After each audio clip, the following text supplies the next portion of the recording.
911, what's your emergency? 911, what's your emergency? Be advised, Car 4 has control of the pursuit. Proceed with caution.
Hey, everybody. Welcome to Behind the Crime Door. I'm Kristen. It's good to see everyone this evening. I'm glad that you all could come.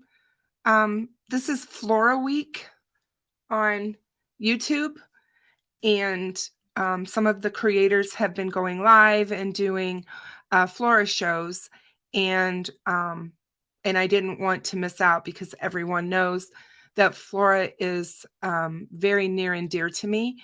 And so I am doing a Flora show tonight. We will talk about some other things that are going on besides Flora. So I want to give everybody a heads up about that because there was a lot that happened today with Delphi. And so we do want to talk a little bit about what happened with that. There's been some things that have been happening with the Brian Kohberger case in Idaho as well. But anyway, I wanted to thank everyone for coming over from Steve from True Crime Web's channel. Steve is with me tonight as a guest, as is Deb from Deb's True Crime Notebook. So without further ado, I am going to bring them on with us. So please, everyone, remain respectful in the chat, please, and be kind to my moderators. Hey, Hello. Deb, how are you? Welcome. I'm good. How are you? I'm very good. Thank you. Feeling better, finally.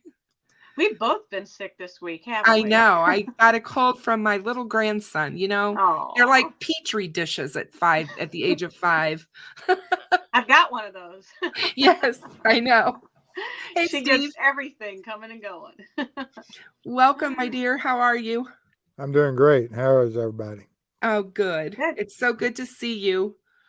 I've missed you. You've been busy. You've been hopping around, and you're probably spread a little thin, I'm thinking. Oh, I am. I just that one trip, 2,600 miles in a week.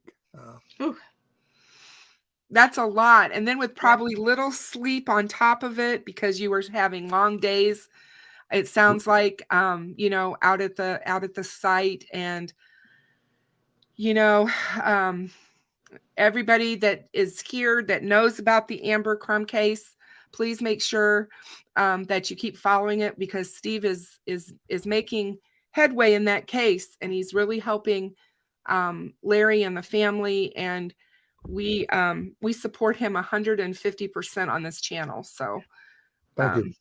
I want everybody to know that. Make sure that you go over and give him some support. So tonight, guys, we're going to talk about Flora. And I wanted to just quickly say hi to some of these people that are here from Steve. Hey, This'll Do Nicely. Good to see you. I am feeling better. Thank you. Dandy Lioness, thank you so much for coming over. Hi, Miranda Lee. Hey, Tech Death. How are you doing, my dear? Love your music. me too. And I just love listening to it. I do too. I need an album. I know. Hey, Honeybee. He needs to do an album. He does. Hey, Jinx13. How are you? Oh, let's see who else is here. Hey, Beach Fairy. Miss Deb. Help me, Rhonda. So good to see all of you. Criminal Med Connections. Lynn GMB. Hi, Melissa. Good to have you with us. Hi, Cindy, little one, CJK.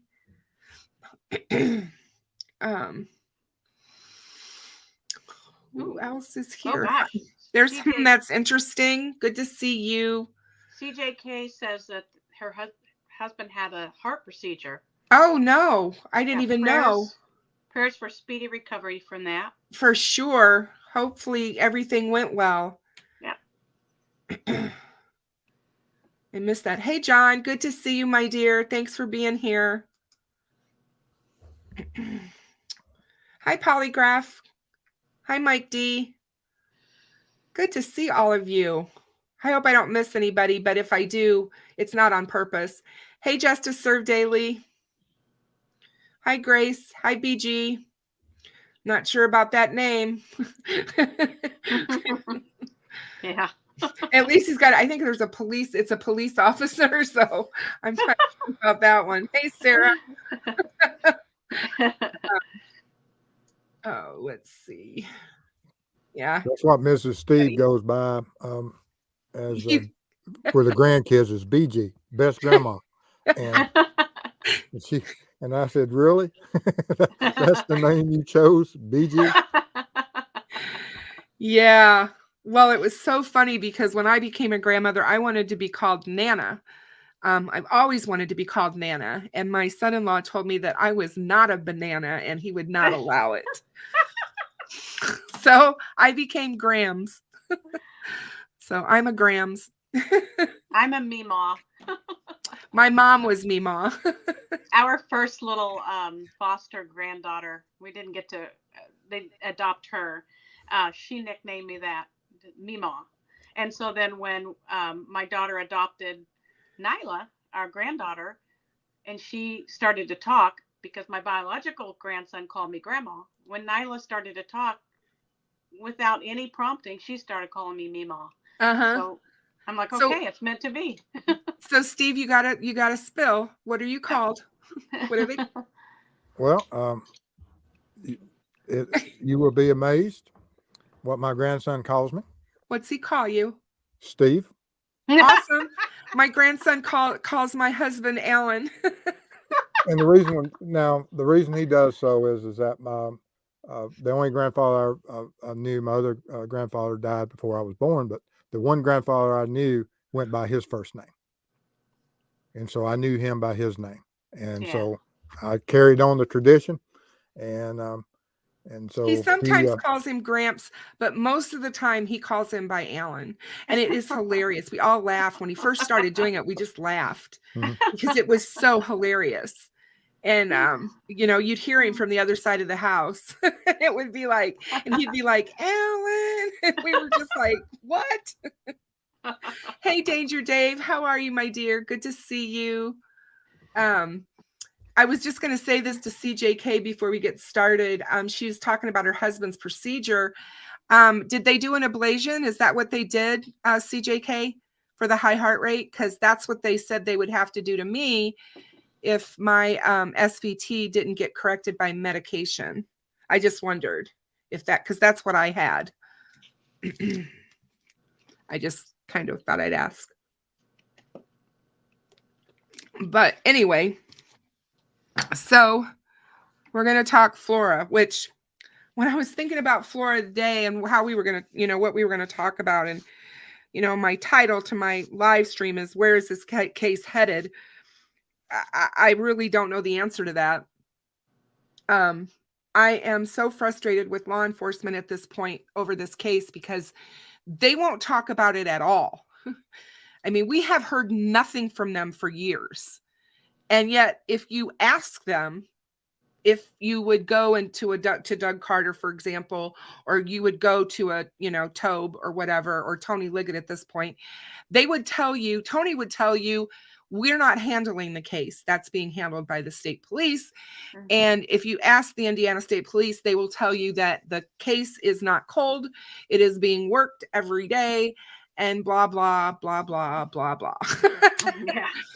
And that's what I feel like right now. As an outsider looking in, I feel like they're not working it. And I don't know why they would not at least give some sort of an update to the public over the years of something, that to let you know that they are still thinking about these girls. And so that's a great question, because John's got it right here, and I'm going to throw it at Steve. Why would they be so tight-lipped?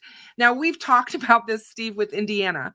It's like it's their motive it's how they handle all their cases. It isn't just Flora. It's, they were this way with Delphi, and they're this way with their murder cases for sure. Why do you think that is? Every case, there is a time to be tight-lipped. But after a certain amount of time, law enforcement shouldn't carry it to their grave, the information, and let cases get to the point of where you start losing, they know the witnesses that exist, that will be used in a trial a lot of times. And they know that over the years, you start losing a lot of these witnesses after a long period of time.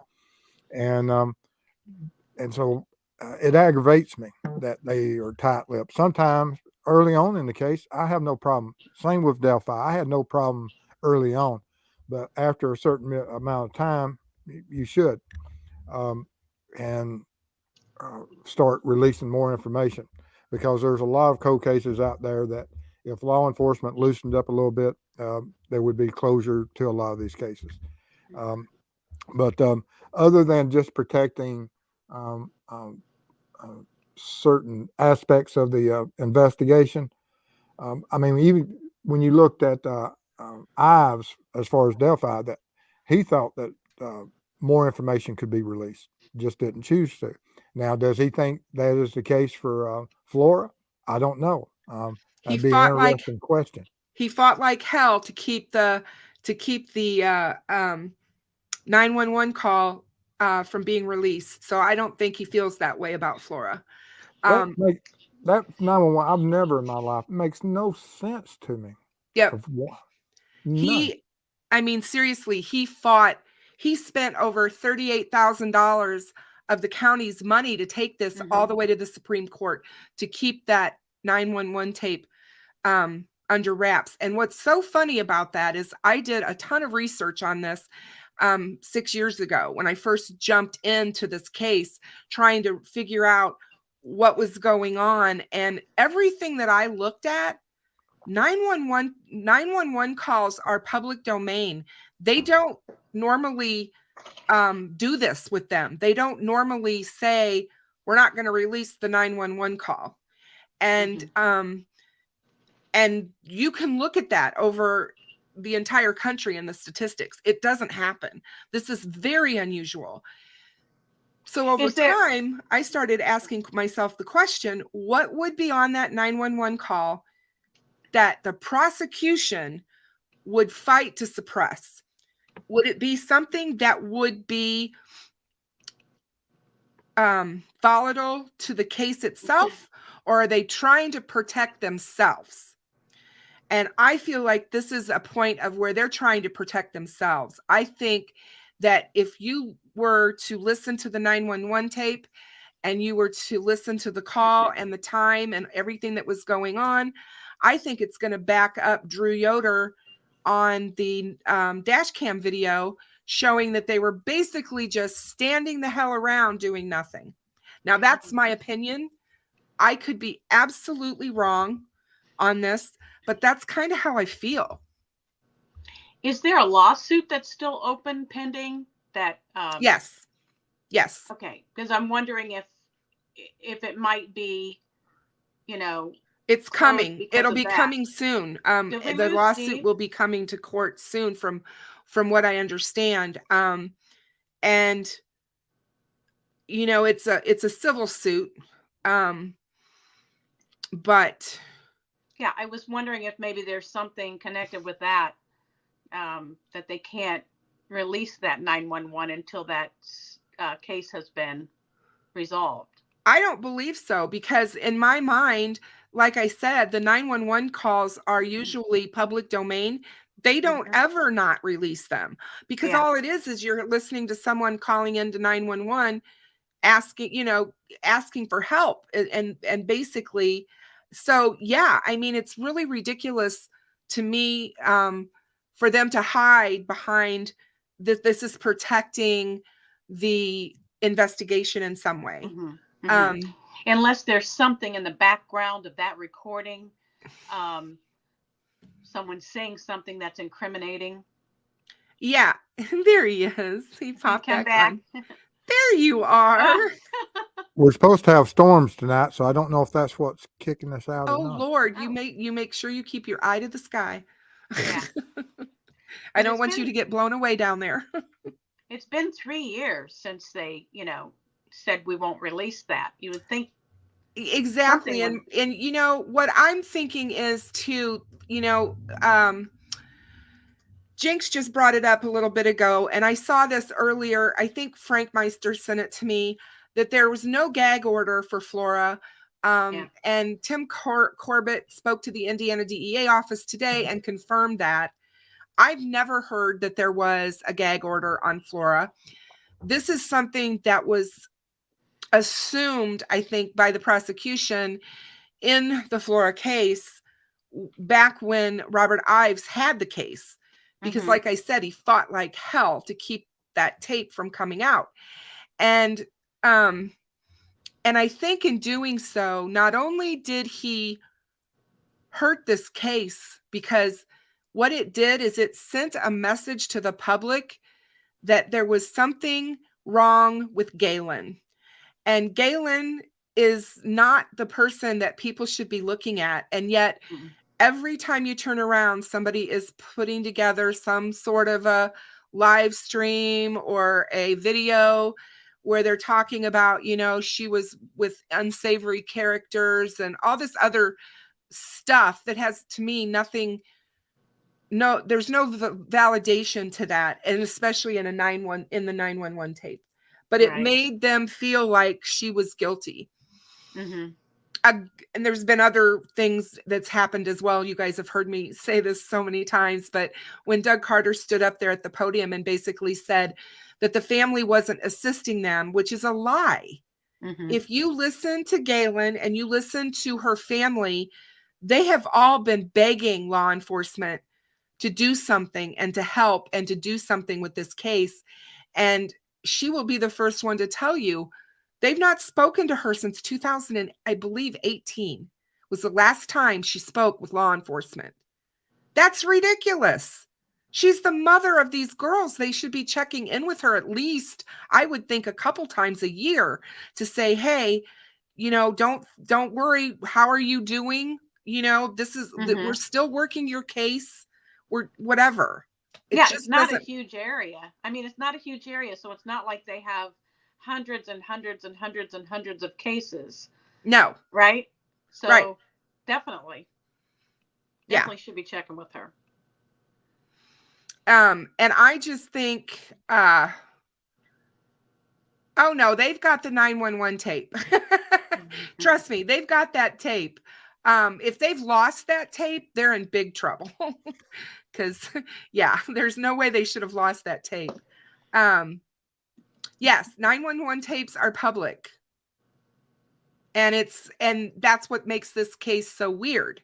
That's why everybody's questioning this, because it's not something that's normally done.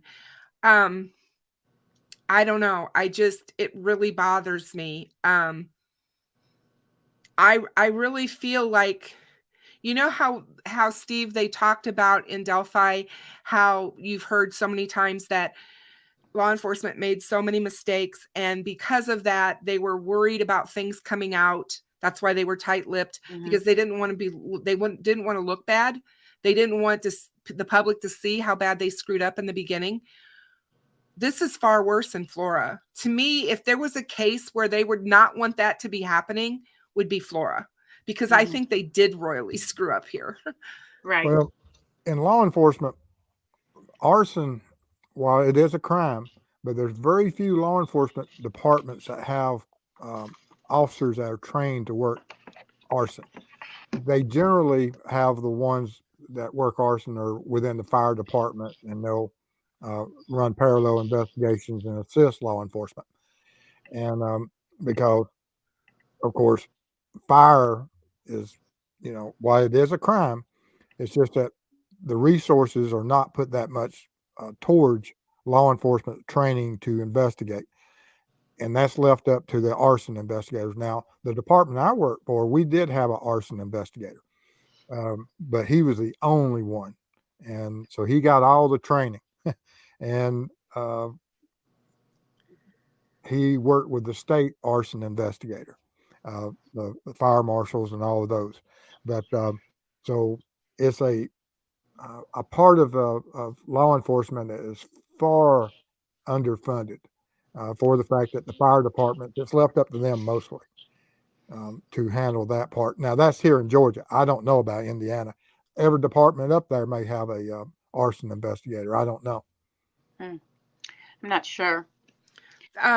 This'll do nicely. You are correct. At the end of the day, 4 girls died, and they deserve a proper investigation and justice. They certainly do. Yeah, the state fire investigator in this case happened to be Adam Randall's father, who was also at one time the Flora fire chief. He also had some tie to Delphi at some point, as a lot of them all do. Carroll County, like I said, it's, but Adam Randall was the fire chief at the time. And honestly, he's been looked at at least by the online community as being somebody who could very well, he had some major things happen to him after the fire. He resigned, for one. He had some sort of issues, I want to say, emotional after the fire. And that was suspicious on some. He had some sort of a altercation out in the public on a street where he was having some sort of a mental episode. So there was a lot of things around him that just screamed something wasn't right. And unfortunately, in the Randall family, they do have an arsonist. He went to prison for it, and it's their cousin Michael Randall, and he was convicted of trying to set his own grandparents' house on fire and burn it down with them in it. And he went to jail. So I'm not saying that just because he's in this family that the rest of the family are arsonists. I'm not saying that. Was that his only arson, or did he have more? That was the only one he was charged with. They said, they did say in the time when he was arrested, because I believe he was 18 or 19 at the time, that they did suspect that he had set other fires, but they couldn't prove it. Arson's one of the hardest crimes to prove Yeah. from everything that I've heard. Steve, what do you think about that? Well, uh, you know, I never worked an arson case personally. Like I said, we had an arson investigator that was assigned that, and so they took care of it. So, and I know it. There's special containers and there's special processing of how you collect certain evidence, especially for the fact that a lot of those um, types of chemicals that are used in arson, the accelerants, that you have to collect them and put them in sealed containers, and they have to be opened and processed in a certain manner so that they're still able to find those accelerants. Because if you don't, they'll just, I'm sure there's a better term than vaping off, but they will, some of those signatures will be missed if you don't properly collect that evidence. Because the only reason I know that is that in all the if you go on Searchy, you can go into their arson investigation part of it, and you'll see the special containers that they use to investigate arsons. Mm-hmm. And they're basically paint cans that are hammered shut, so that whatever you collect, you put into it, and it goes to the lab, and it's processed in a special manner. But like I never personally worked arson, thank goodness, because I didn't have the training for arson. You give me a body, I'm fine with, but you give me an arson, not so much. I did so much deep diving on this case last summer. And one of the things that we found out when we started diving into this, at the time I was working, I was collabing with a couple of other creators. And one of the things that we found out is that there are so many arson type fires or suspicious fires in this area, in these counties surrounding Carroll as well. And a lot of people, especially female children, have died in these fires, to the point that it is so alarming, and the statistics are so high from the national average that somebody needs to take a look at this. There is an arsonist or arsonists, more than one, working in this area, because it just doesn't make any sense. And they're all happening around the same time of the day. They're happening, they're not always in areas. What killed me about Flora is they're 500 yards away from the fire department. 500 yards, and they couldn't get a ladder there to get those girls out of the window of that burning house. It makes no sense to me, and I'm going to scream that forever. I said I never worked an arsonist. Now, I did catch an arsonist one time on a stakeout. We had a guy that was an arsonist, that was a serial arsonist, that would burn houses down, and he'd call 911 pre-crime and then post-crime. And we were able, this was back before 911, and back when we had pay phones, and he didn't have a quarter, and he asked the operator to call the sheriff's office. And and she stayed on the phone, and she heard him threatening the arson, and she tracked the call down, and we were able to set up a stakeout and called him the next week. He wasn't very smart, was he? Well, no, he did that, and he was poor. He didn't have a quarter. I was researching, some reasons why people become arsonists or why they set fires. And I thought that they were very similar to a serial killer, honestly. Of course, one was for excitement, vandalism, revenge, to conceal another crime, and for profit. Where do you think the Flora fires fits into those? I definitely think that we need to be really examining the fact that the homeowners, in my opinion, are very suspicious. They've had many of their properties burn. 4 that I'm aware of that were all suspicious, and that was not including this one. So 5. and they had the house appraised a month before the fire. It was done at the end of September, the beginning of October, and it was done by Becky Patty. And Yep. Galen talks about that and the fact that day that Becky showed up at her house to do the walkthrough for the appraisal. And Galen admits she didn't know what an appraisal meant or what it was or what they were doing it for, but she let her in to do it. But And that was in September of the 2016. end of September, beginning of October in 2016. Yeah. Yep. And the only reason you're going to do an appraisal on a property is because you're either going to get a loan for it.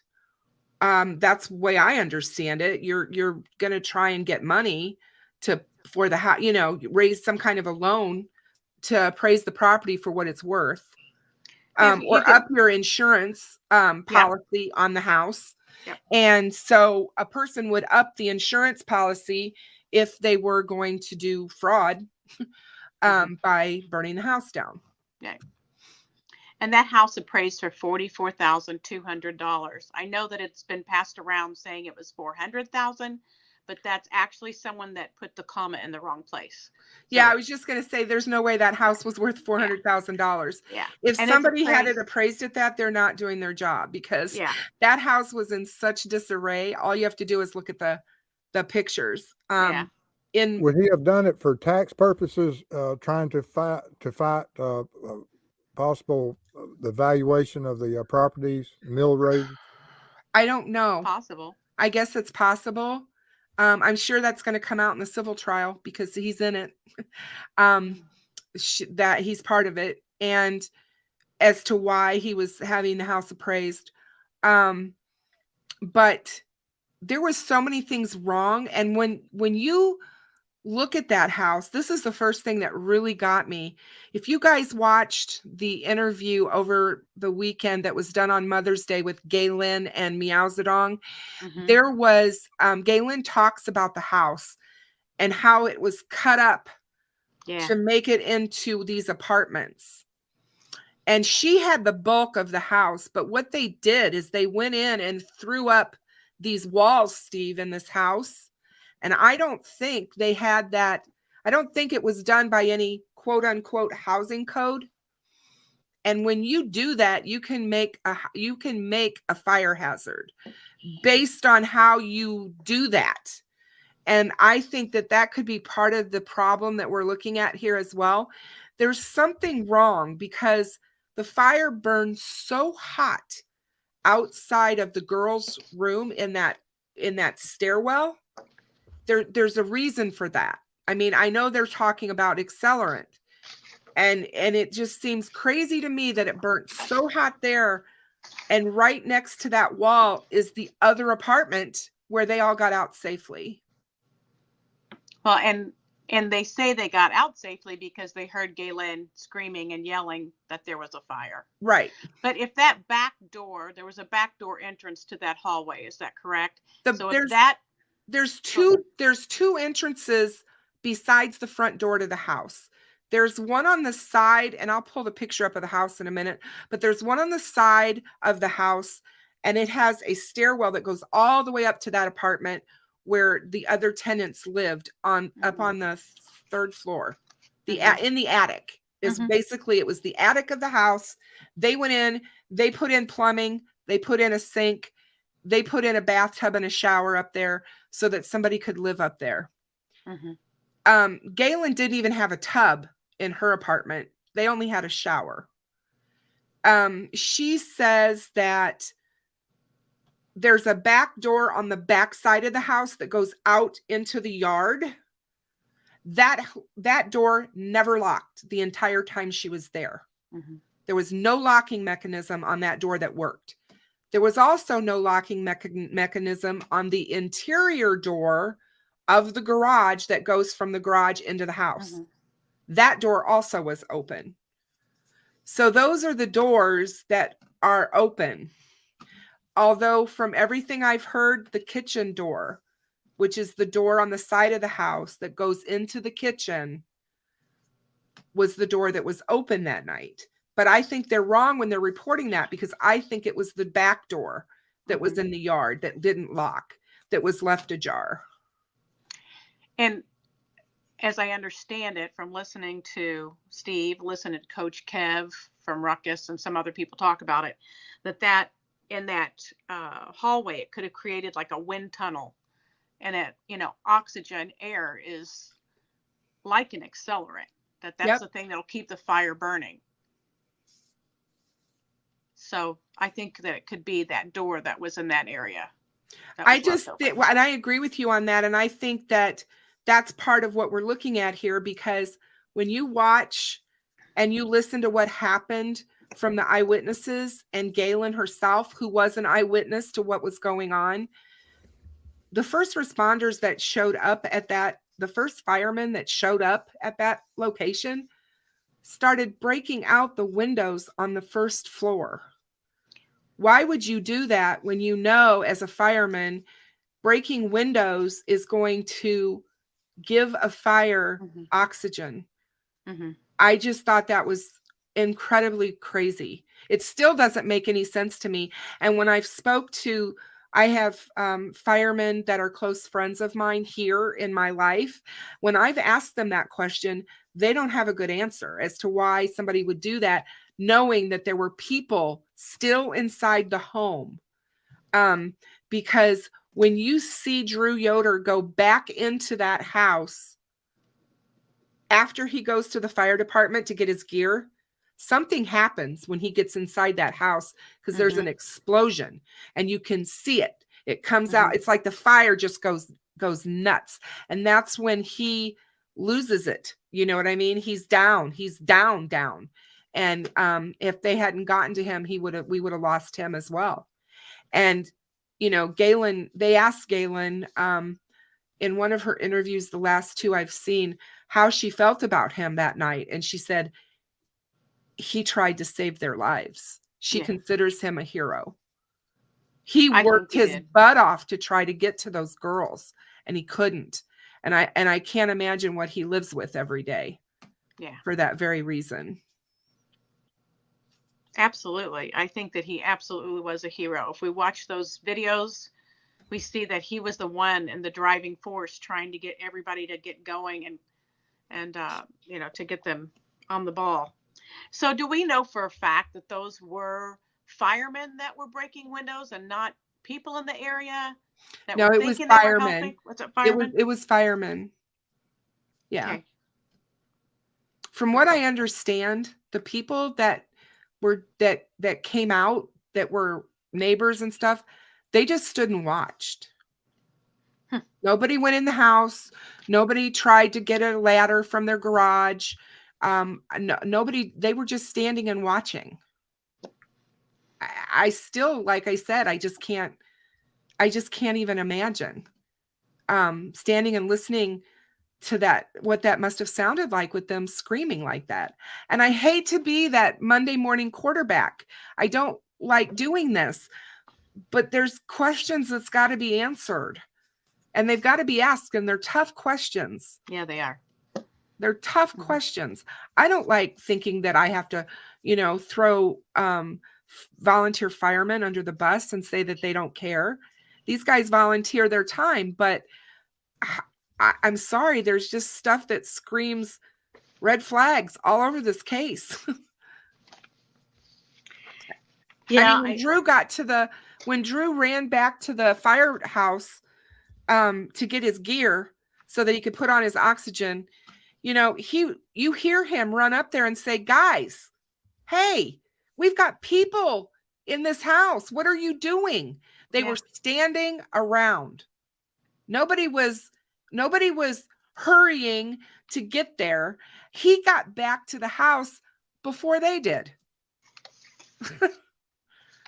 I think, and that's the thing, that's so blatant. And every time I have a show and I talk about this, I always get people who yell at me because they say that I am throwing the volunteer firemen under the bus. Well, only if that shoe fits. I'm sorry. I don't know how better way to say it, but You're just passionate about it, absolutely. I am. Yeah.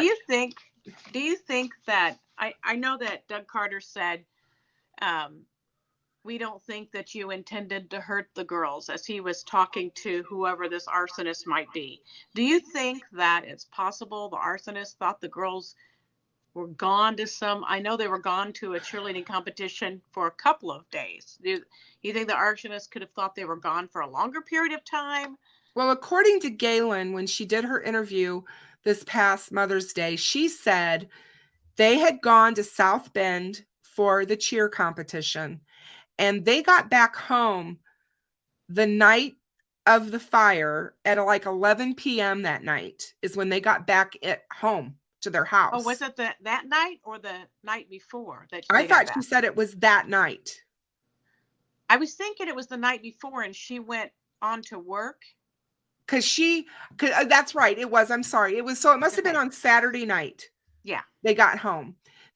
Right. Because it was Sunday, right? It was Sunday morning was the fire. So Saturday night at 11 o'clock, they get home. And she went into work at 3 and worked 3 to 11, which everybody wants to yell at her for that too, because they're like, well, who's with the girls? Well, her girls stayed there in the house while she worked, and they slept. But she worked across the street. She was across the street from them.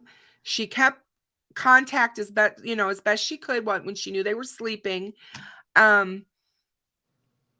It's like I get so angry. It's like, this is a single mom doing the best she can for her girls. And everybody wants to go there and just, really vilify her. And I do believe that there's race involved here. From all of everything that I've done to look at Flora as a city and the history of Flora. Yeah. And when you listen to some of the interviews of people that have talked about going into Flora, Deb, can you speak to that at all? Because you live in Indiana. What do you know about Flora, and whether or not you would consider Flora to be one of the cities that might have some racism there? I don't know a lot about Flora. I have heard that it's a very racist area. But that's only what I've heard through, YouTube channels, through people who are, researching it. I will tell you that I live in Indiana. I live about an hour and 40 minutes probably away from there. And if I was not covering these cases, I might not even know about the Flora case. It's just not talked about in the, outside of all of us keeping it alive. Jennifer, thank you so much for your donation. I appreciate it so very much. Thank you so much. And I agree with that, because when you talk to these, when you talk to the Flora residents, they talk about seeing the girls all the time. They were always outside on the corner. The house sits on Main Street, on the corner of Main Street.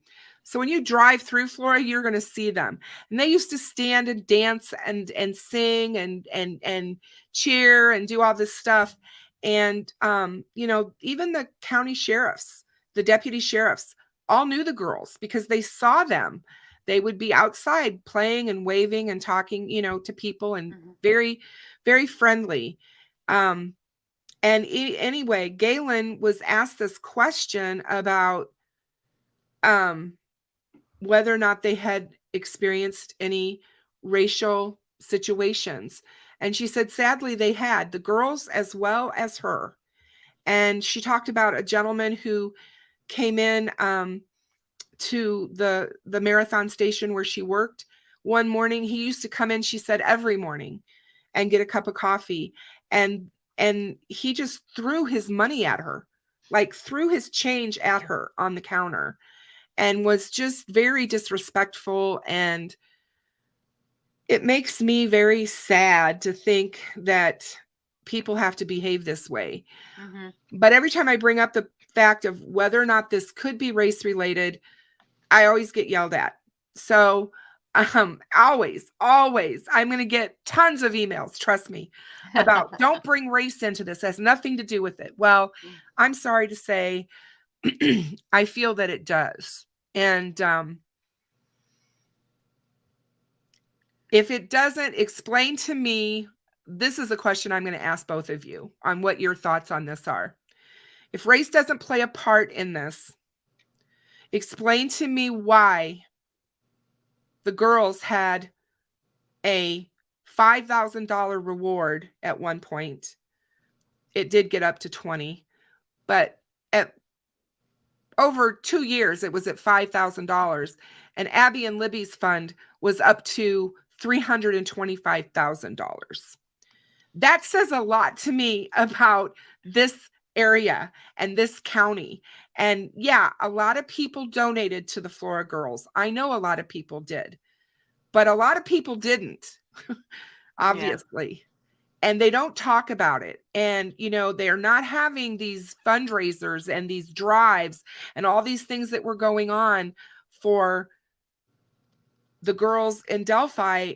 The girls in Flora were forgotten because Delphi happened and you have got 2 white girls murdered, and all of a sudden it becomes a national story. Flora was never picked up nationally. Explain that to me. Mm-hmm. Well, I can look at it 2 ways, and I feel my granddaughter is biracial, so I don't have those feelings really I don't really care what somebody's skin color is. I just love people. But I can also say that in Libby and Abby's case, the families took the bullhorn and they went everywhere spreading the word. They put the park fundraisers together. They've done all of that. They were the driving force. And Gaylin is a single mom and was under the microscope at that time herself. And so I don't think that she had the assistance or help to do that.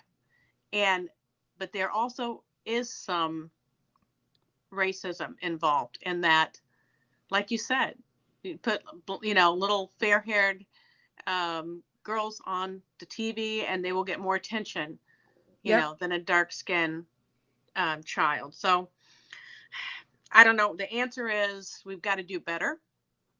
And this week is great. I've been so pumped up about the publicity that, and all of the coverage that's happened this week. And I hope that we can not let it just drop after this week, but continue to push this case because it needs to be pushed.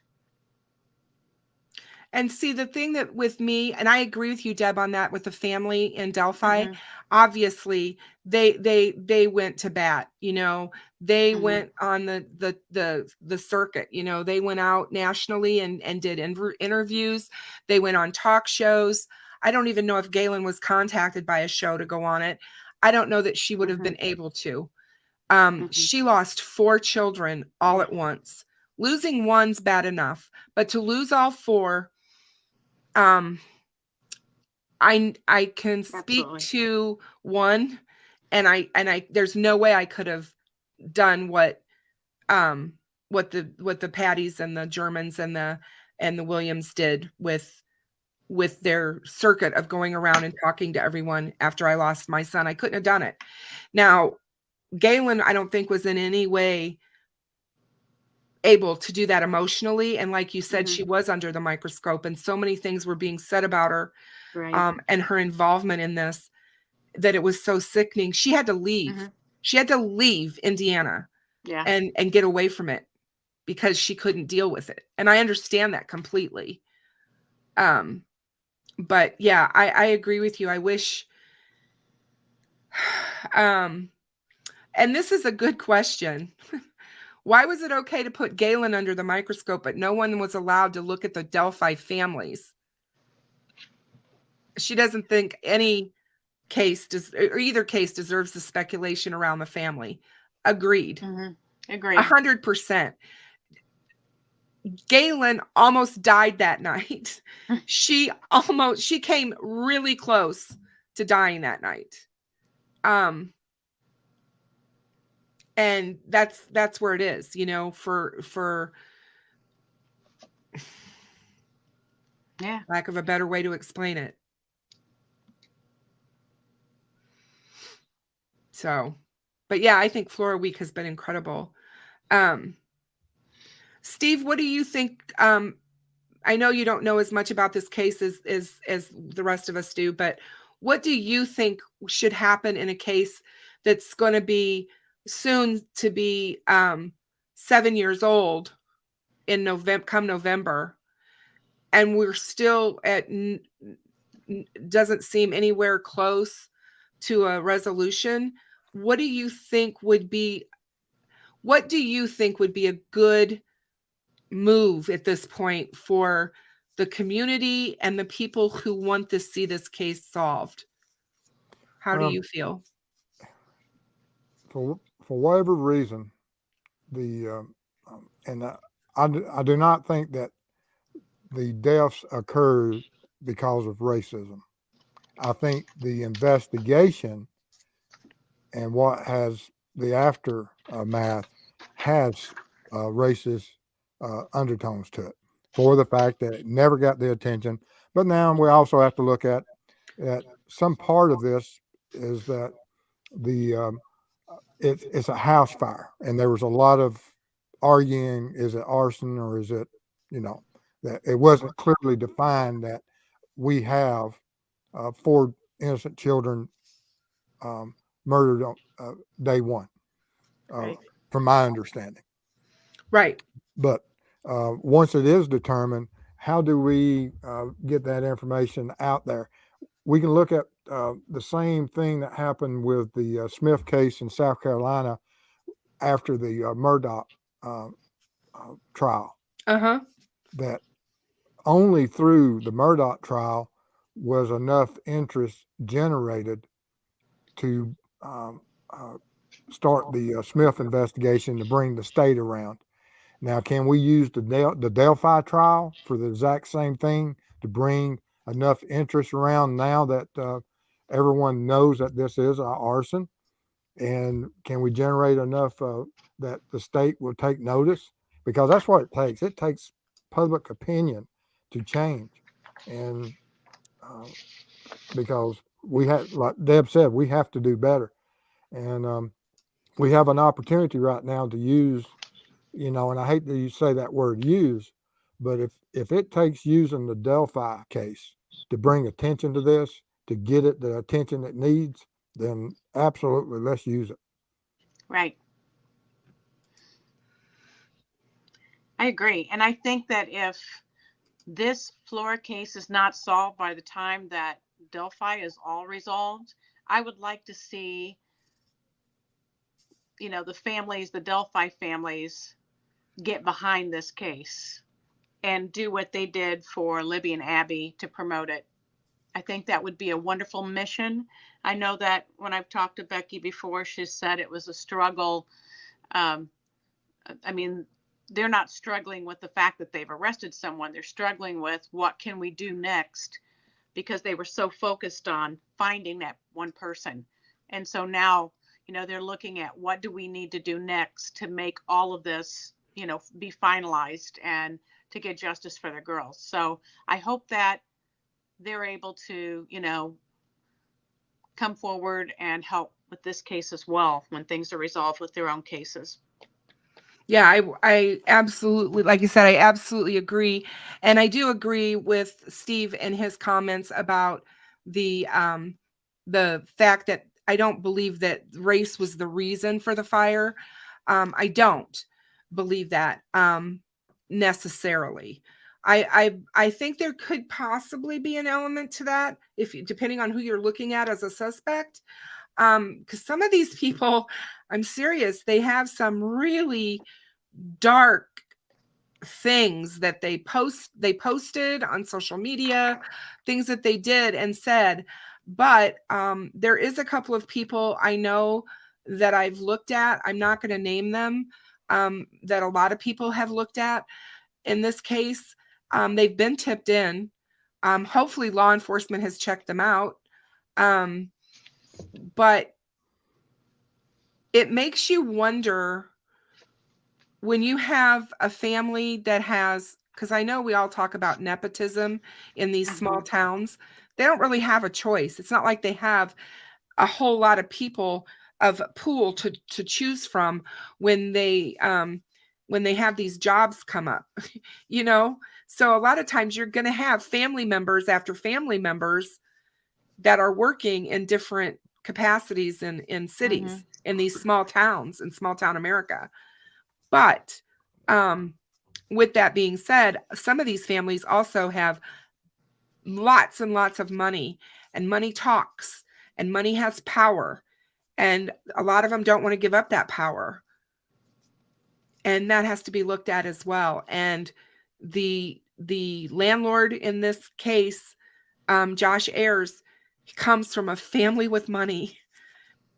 He also has a very interesting family. If you look at the family and some of the things that the family was involved in,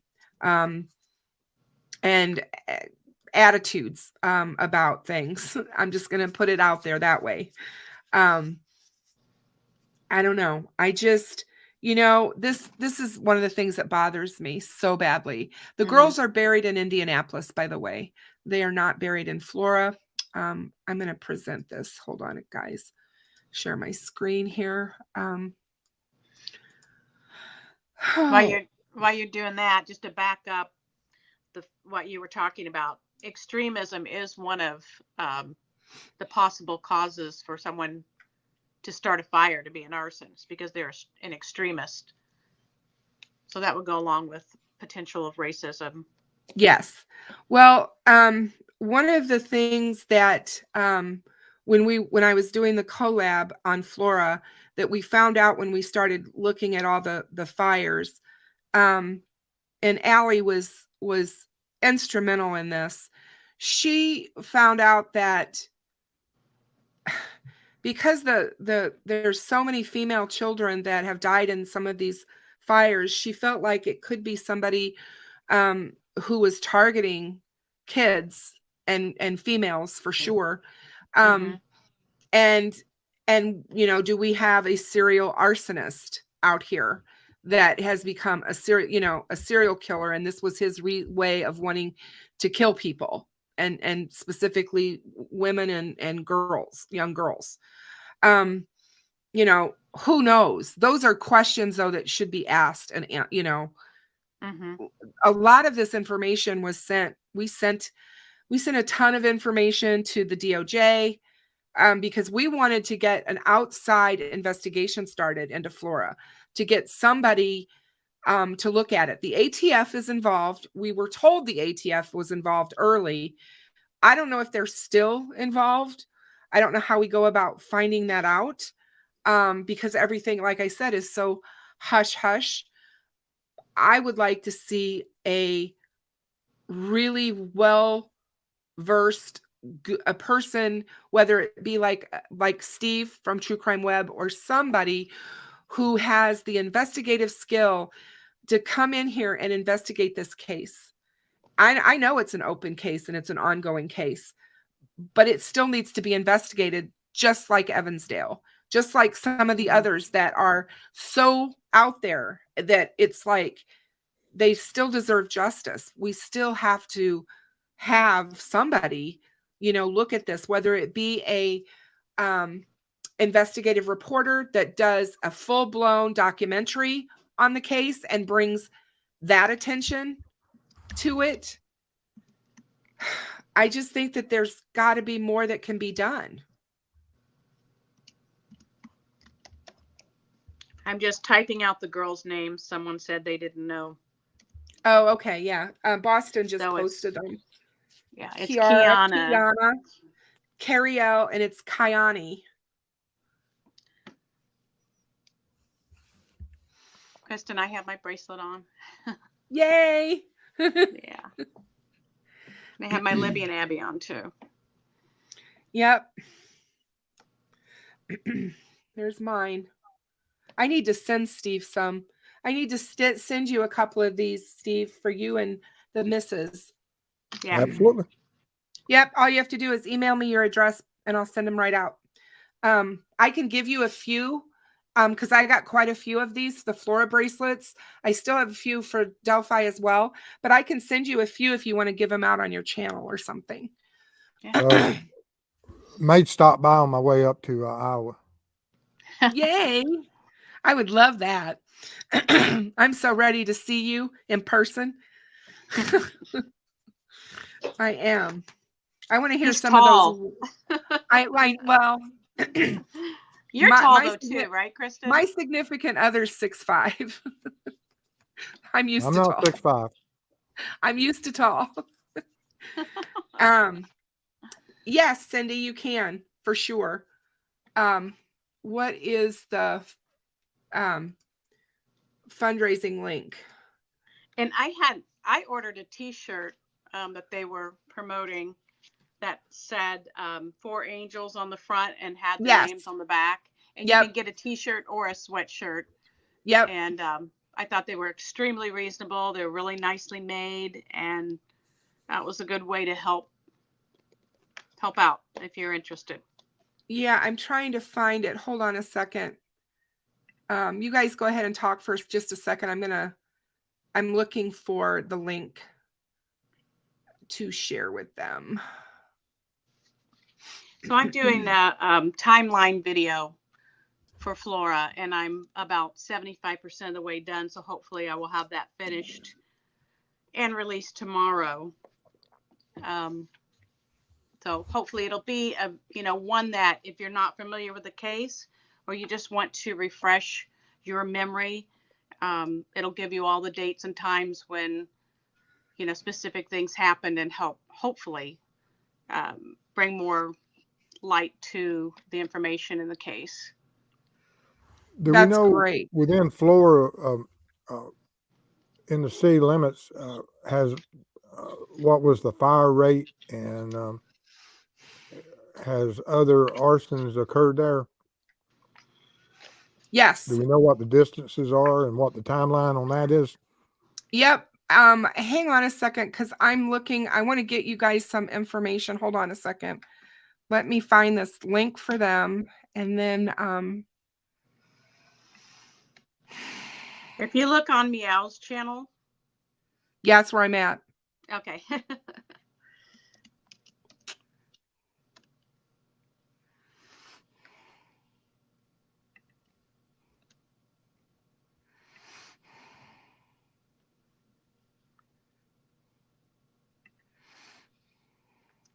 See if I can find a link too.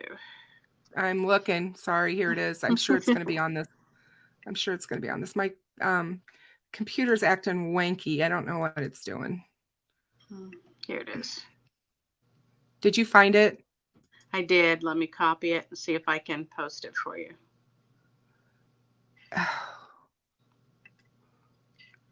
Okay. Now let me get back over to your chat.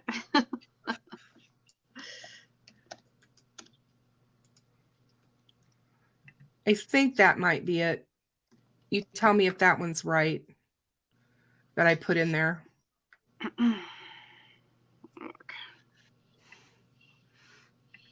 Yeah, anybody that's in here that yeah, if you don't want a sweatshirt or a t-shirt, you guys can just donate money.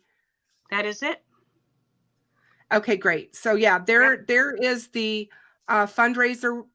Go right there. And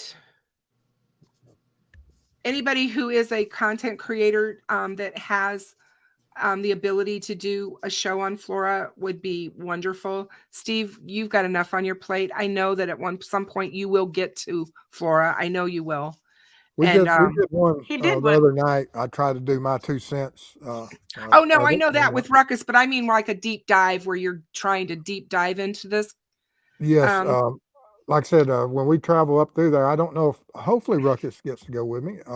But even if he doesn't, I'm gonna stop in and I'm gonna send me your emails of what y'all want me to look at while I'm there. Okay, and, I'm gonna send see you if I a can whole get arrested bunch. up there. I'm gonna send you a whole bunch of the documentation that we have, because we have a lot of the documentation on the fires that you were asking about. Meow has a lot of it too, but there were maps that were put together where it'll show you where these arson fires have happened. They said that that's the website, but I think it's on the website. Isn't it on the website? Meow has a whole, and I've got it on my phone, or I would share it. She has like a whole, almost like a Dropbox thing with everything in it. That's really organized. Yeah, here it is. This is the fun. Okay, hang on. Hang on, guys. All right, guys, this is it. If you go here, this is where you can donate. This is the fundraiser. Go there. Because if you click on that, that's the fundraiser for Flora. And you can either purchase purchase the merchandise, or you can donate. And if you want to donate, you can donate, I believe, on Meow's PayPal, I think. Yeah. Yes. And the money's going directly to Galen. Mm-hmm. All this money goes directly to Galen. And as I understand it, it is to help pay for the headstones too. Yes. Yeah. This is to help pay for headstones, because if you notice in the photograph that I put up, this is the cemetery where the girls are buried. And right now they have these like placard things. Right. But they don't have actual headstones. Yeah. So let's get that done. Let's everybody do what you can. Yep. And that's for sure. And I'm going to throw up, because I think there's a GoFundMe still that's up. Let me look on Reddit real quick, because I know the Reddit 4 group had it at one time. Let me look real quick. I usually have Reddit up when I'm doing my show, but Flora 4. Here we go. Yeah, Coach Kev was live this week along with Marv and Steve and Ruckus. Cold Truth was too. Adam and I did something, Aspen and I did something on It's a Criming Shame on Sunday night. Awesome. Yeah. The more people that we can get talking about it, the better it is for the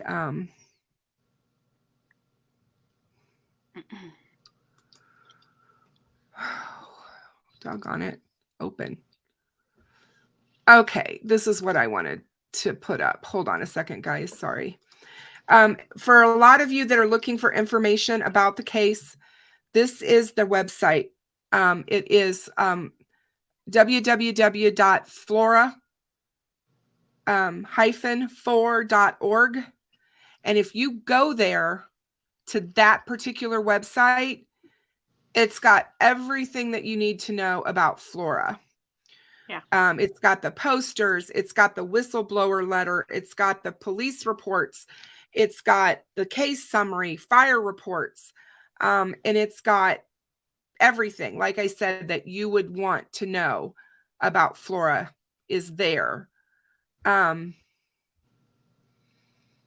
yeah. And the last time that, and if you want to donate money instead of getting t-shirts, you can do it at the flora4.org site. You can donate there. And you can also contact Meow and them if you've got questions or whatever.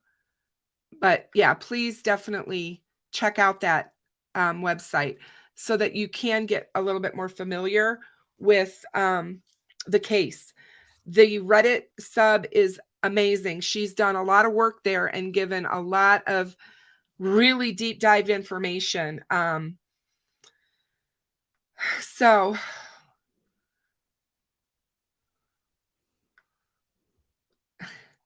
oh, Melissa, that's funny. No, I think she knew all of her girls' names. And yeah, they do kind of all sound alike, but yeah, she knew who her girls were.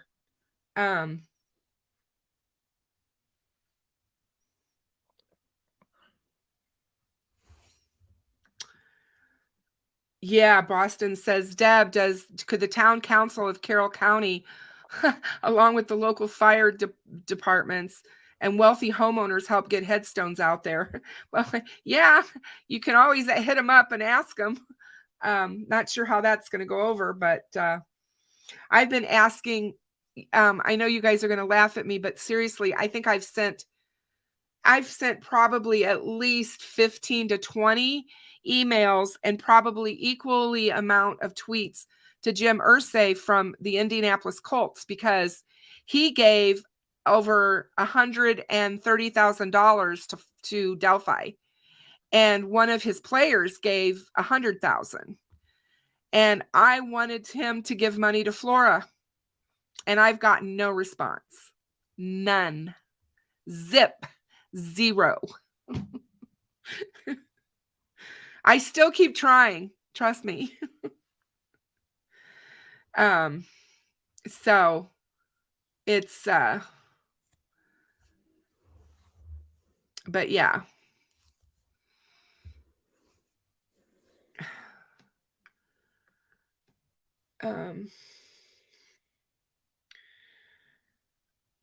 Yeah, I don't think that they are going to allow the money from Libby and Abby's fund to be used for Flora.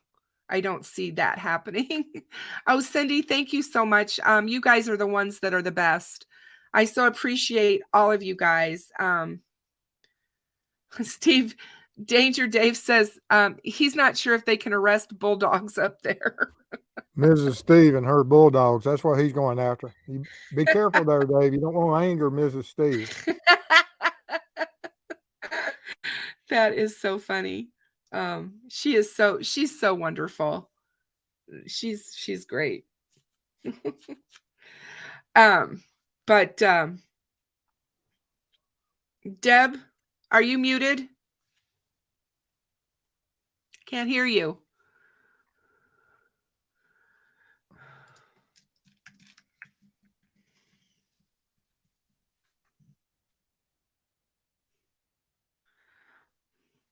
She is coming back. She's leaving and going back. Thanks, Cindy. I really try to get it out there to where you guys learn something about these cases. And there's a lot to know about this. The whistleblower letter that is out there. This was an anonymous letter. And I will go over some of it with you. Hold on a second. But this letter was sent to law enforcement. And also, it was sent to Meow. But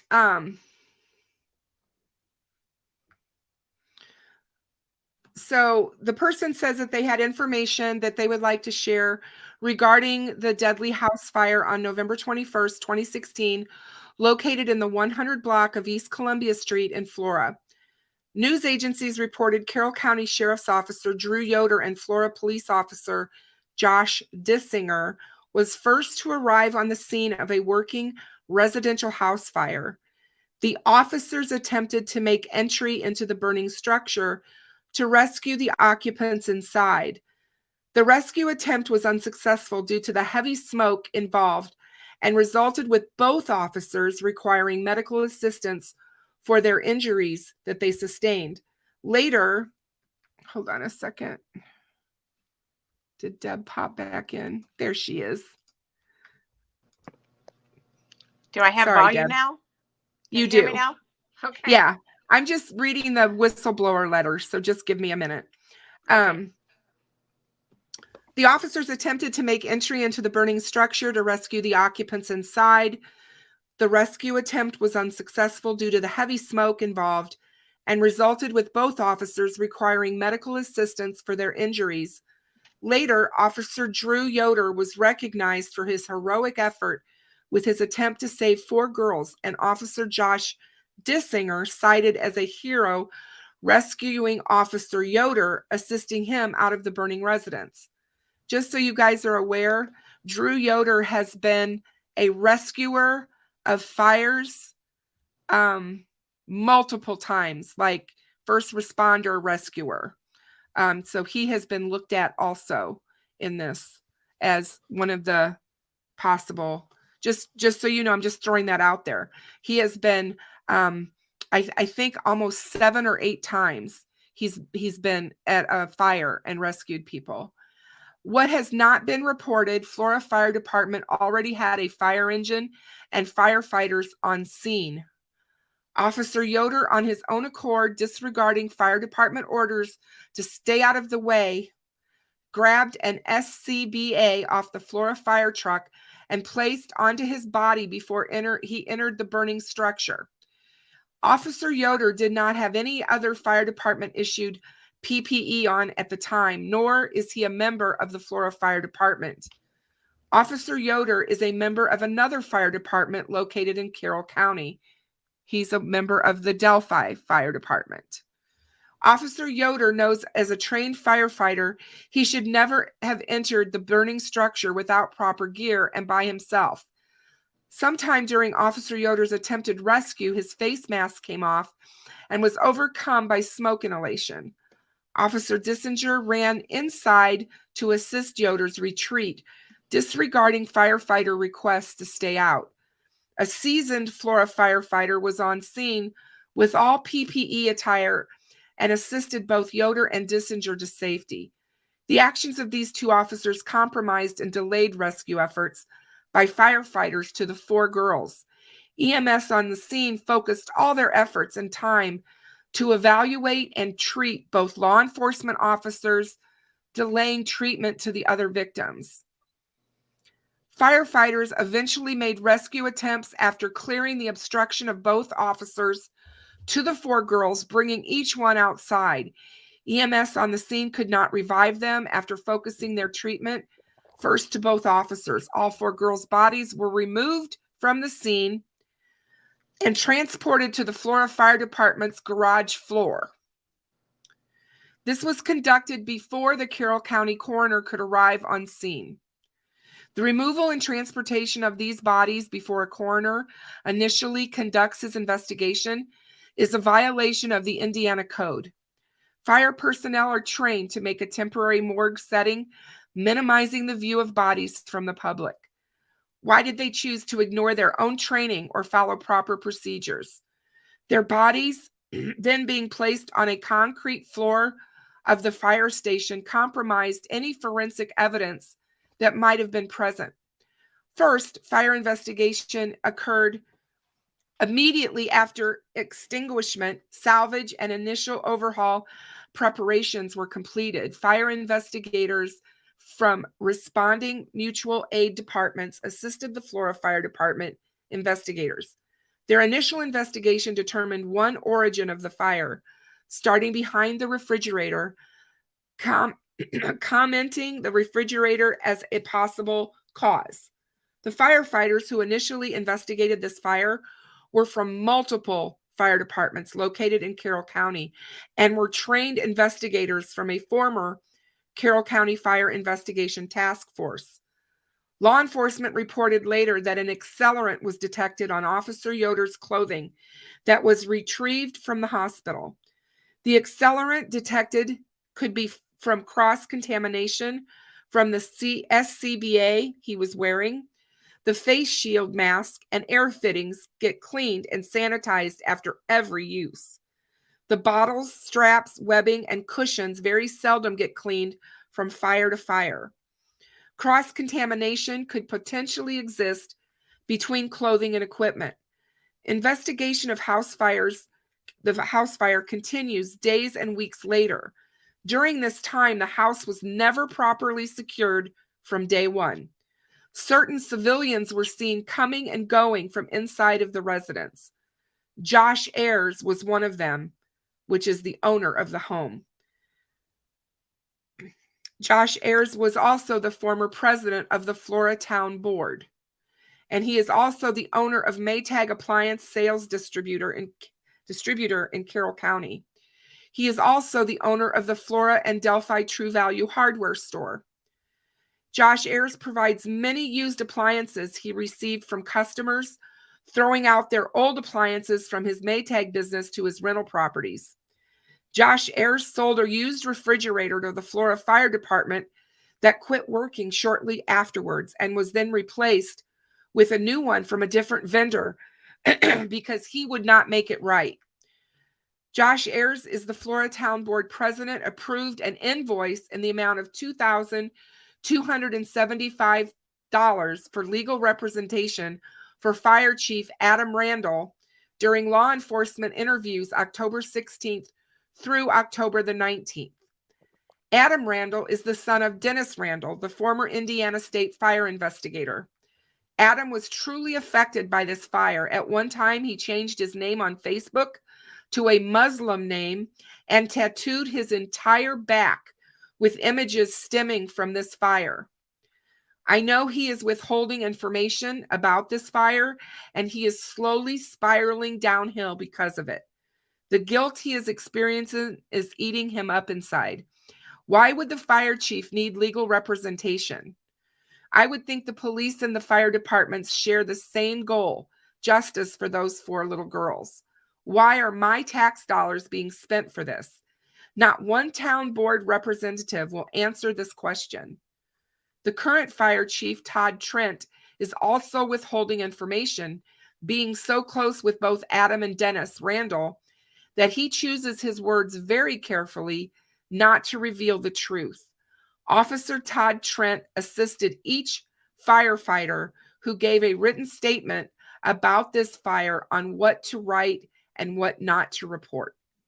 It feels like the town has a dark secret and no one wants the truth revealed. A peer review was conducted by the Indianapolis Fire Department, and what they don't know is they received revised documents instead of originals for their investigation. I reside here in this small community, and I must remain anonymous. And they sent along a photograph of the back of Adam Randall. And I'm not going to put that out. You guys are welcome to go to that website and you can look at that letter and see it. But it is very concerning. And that's all I can say on that. Wow. But it is extremely interesting. And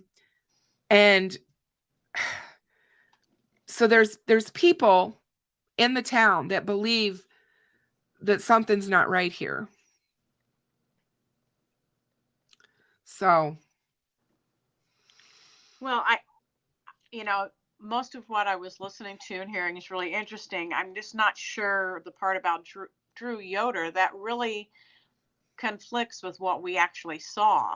Exactly, because it bothered me because in the beginning when they start talking, it almost sounds like they're defending the fire department. And then at the end of the letter, it doesn't sound like that at all. So yeah. I was confused by that as well, because when we watched Drew Yoder's dash cam video, you can definitely see that he arrived on scene first. There was nobody there. There were no firemen there or firefighters or, trucks or anything. Right. He got there when he got there and went inside. He immediately went in the house because he asked Galen, and Galen was like, they're upstairs. And she was outside screaming to him which way to go. But Galen had already tried to go back into the house. She ended up getting horrible smoke inhalation. She had burns in her eyes from the smoke, and stuff. She was in bad shape. Yeah. Hey, Louisa. No problem, my dear. Thanks for being here. So good to see you. But yeah. And the fact that he had, like I said, and the fact that he had to come back out and drive the 500 yards over to the fire station to get Yeah. his equipment. He didn't get it off of a truck at the house. He got his equipment off of the truck at the station. Right. But he was at the station when he did that. Right. So, yeah. It's a really terrible situation. I don't know what will ever happen, but we have to keep continuing to put pressure on them. That's the way that things are going to come out. And Boston, these wreaths, these were put up for the girls right after right after their memorial. This is the old picture. But yeah. Yeah.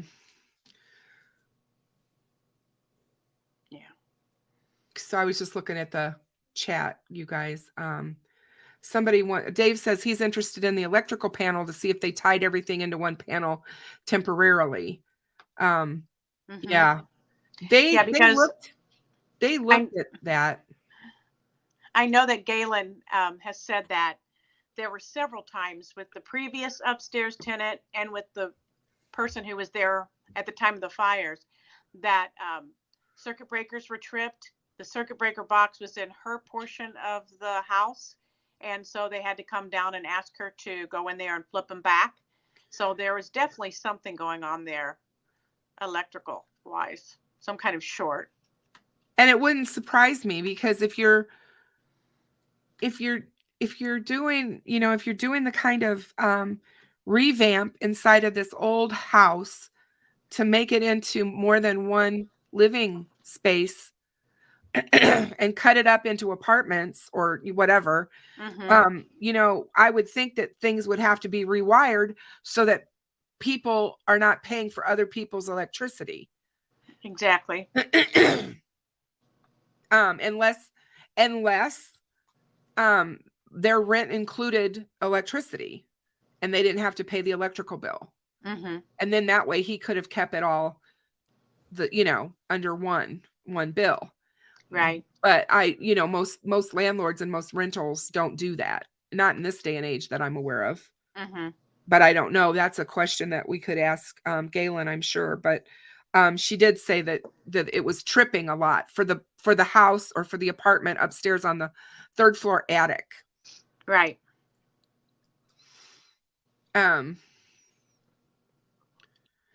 I agree with this, Lisa. I think there is some blood on the hands of the town council for not enforcing building codes. I agree with that. And like I said, when you look at the statistics for fires in this particular part of Indiana, it's astronomical. And I'm not kidding. It's way off the charts from the national averages. The CDC puts out numbers for fire, what they determine a certain area, how many fire deaths they should have over a certain number of years. And the stuff that we found out, this is the stuff that got sent to the DOJ, by the way. Allie took care of all of that. And she did so much research on it. And yeah, it's just crazy. Firemen would always, as a rule, take care of getting up monies to pay for little kids' headstones. Have they even tried? Not to my knowledge. Not to my knowledge, Boston. No. In fact, Josh Ayers was the president of the Flora Council. The Flora, whatever they call it, they don't really call it a town council. It's called something else in Flora. And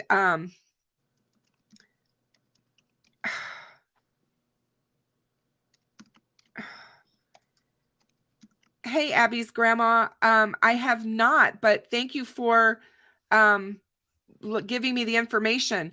I definitely will do that. Absolutely will. And thank you so much for your donation. I certainly appreciate it. I need to write that down. I don't want to lose that. That's a really good idea.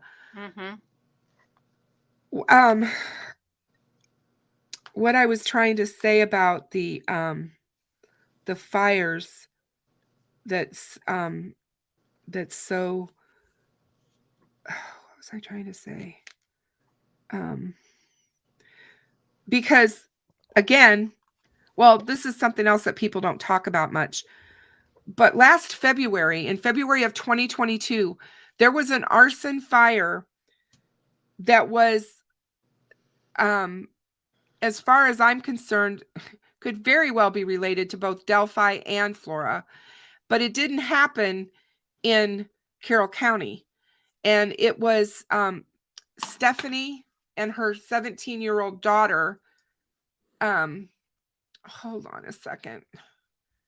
My thing's not doing it. What's Stephanie's last name? Gosh, hang on a second, because I've done a number of different shows on her.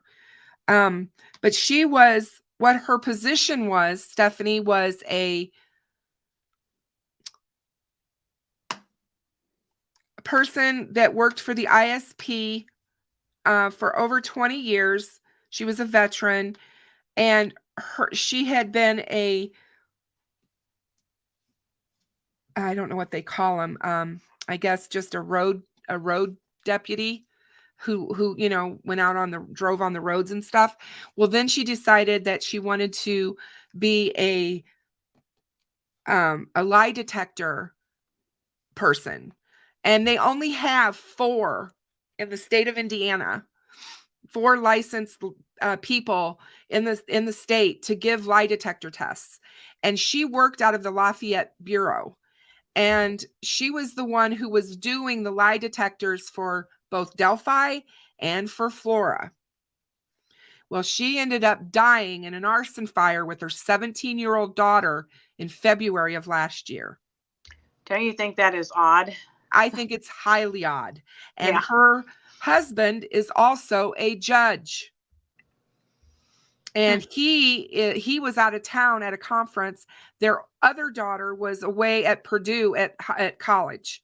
So it was just her and the 17-year-old. And her 17-year-old daughter was one of the top swimmers in the state of Indiana. She was going to go places with her swimming. And it's a very sad situation. They lived in this enormous house that was all brick, and that house burnt to the ground so fast. Thompson, thank you. Stephanie Thompson. Lisa, thank you. Thank you. Thank you. Yes, Stephanie, a police officer did die, not just after looking into Flora, but looking into Delphi. And he and Stephanie Thompson worked very closely together on the force. Ouch. And they were friends. So all of this, like I said, there are so many intricacies here. How did Doug Carter put it? All of the tentacles. There's a lot of tentacles that need to be looked into. Do you find that odd, Steve? Or is that just a coincidence? Well, to have a person investigating a case and doing the polygraphs and then them dying in similar circumstances, if you could foresee such that's against almost all odds. So yeah, I don't really like the that is, because you would think that house of all houses would have smoke detectors. Exactly. And why were they not able to escape? Yeah, exactly. Because that's a new build, I would think, and would be up to code, especially if it's a judge's house. That they would probably have other alarms also. So I would start there with that case and look at it a lot harder. Mm-hmm. Oh, yeah. And the ATF is involved in that case. And they still, to this day, have not come out and said what happened in that fire. It has been completely quiet since they said that it was suspiciously arson. They've not said anything else, and except that the ATF was looking into it. Do we know when that house was built?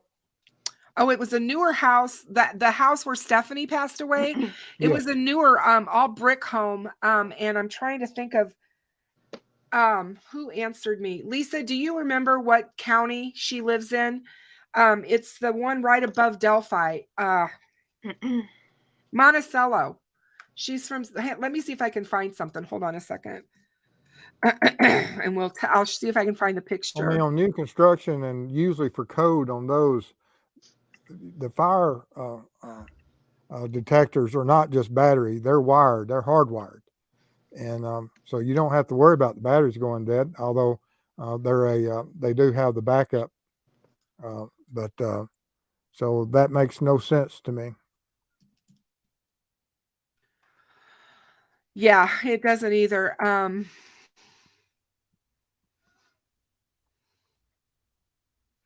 So here's the let me pull this up. Hold on a second, guys. Let me put this over here and we can all look at it together. Because I think this is extremely important.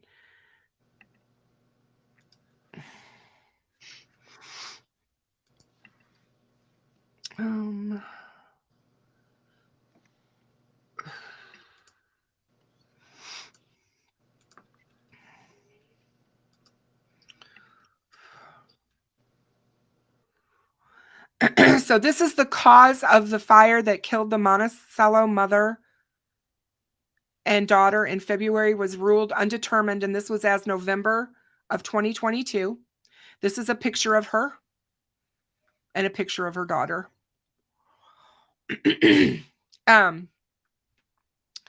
The Indiana Department of Homeland Security says a fire that killed a Twin Lakes High School student and her mother, an Indiana State Police trooper, has been ruled undetermined.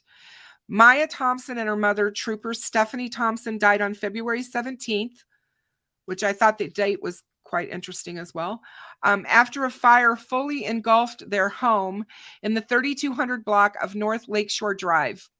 The scene was thoroughly examined by our investigators as well as investigators and engineers from the ATF. However, due to the house being a total loss, no definitive origin and cause could be identified. Sergeant Thompson worked in several areas of the agency during her 20-plus year career. Twin Lakes School Corporation shared she was also a former volleyball coach in the district.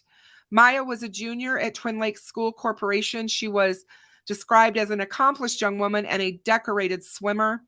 According to the IDHS fire fatality map, a total of 37 fatal fires in Indiana this year have been ruled undetermined. 37. Oftentimes, there is too much destruction to ever determine a cause.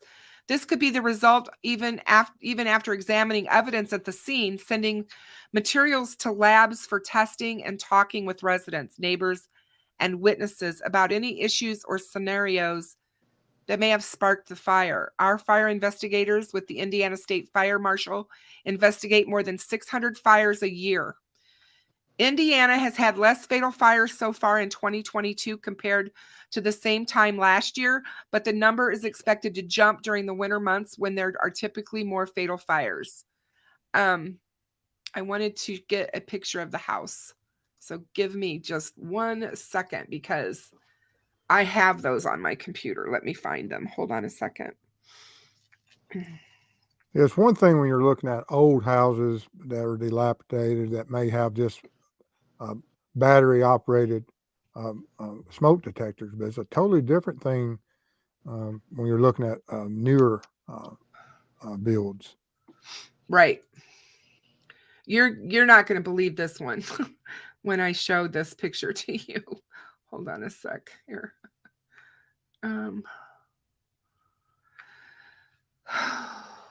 Where?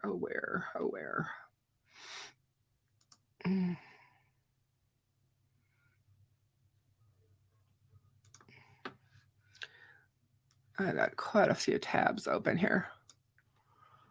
All right. because they didn't live that far from they weren't like out of town or anything. They were on the edge by a lake. They lived by a lake. But this is, to me, unbelievable. I think it was to everybody at the time too, when it when the fire actually happened. And I think I asked a question in chat and then I looked it up. Monticello is 20 minutes from Delphi. Yeah. So Flora is right there. So Steve, that's a picture of the house. It was a complete and total loss. This house was a brick house. Let me show you a picture of what it looked like before the fire. I know there's got to be one that I've got that shows that. Trying to find it. Mm-hmm.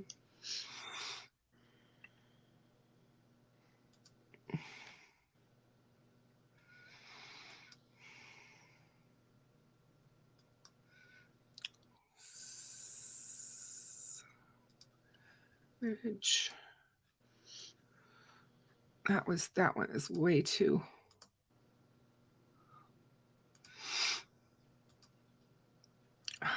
Because the house was beautiful. Like I said, it was all brick, and you wouldn't think that a brick house like that would just burn like this did. I mean, it just is crazy. And I'm trying to find the picture of what the house looked like before. I see all of the burned ones. Hang on a second, guys. Give me a second here. Go ahead and Deb, will you just go ahead and talk for a sec while I look for this? I'll be right back. Sure. So if you haven't thought about donating to help out with this, if you scroll back in the chat, you will find the link where you can buy a t-shirt, a sweatshirt. You can make a donation to help Galen pay for headstones for the girls. So please consider to do that.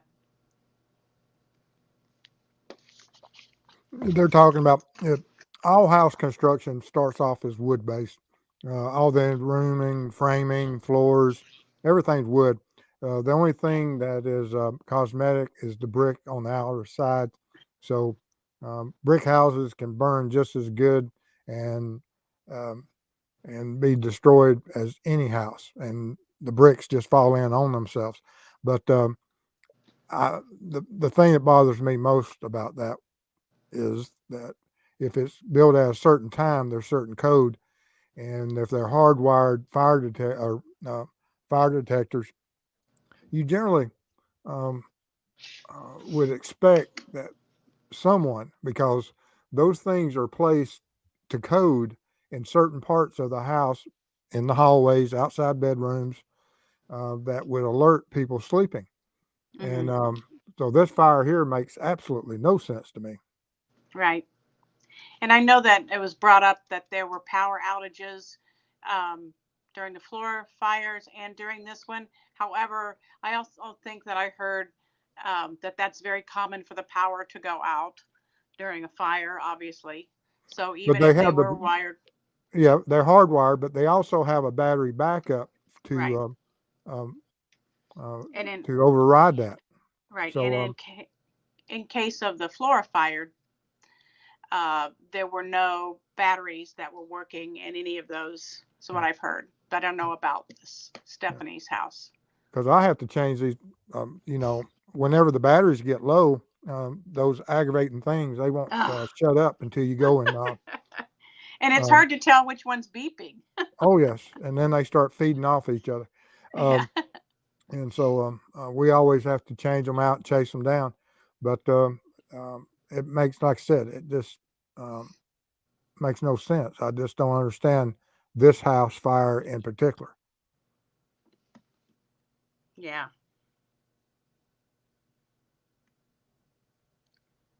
Definitely. Sorry, guys, I can't find it right now, but I will find it, and I'll send it to you. But yeah, we solved it. Okay, there you go. It's very concerning to me. It's been very concerning to me since it happened. And nobody even, like I said, talks about the fact of what she did for, what her position was in the ISP, or the fact that this could be related. One of her very best friends, who she knew so very well, also died, and supposedly a suicide while on duty in Delphi. So I mean, it's like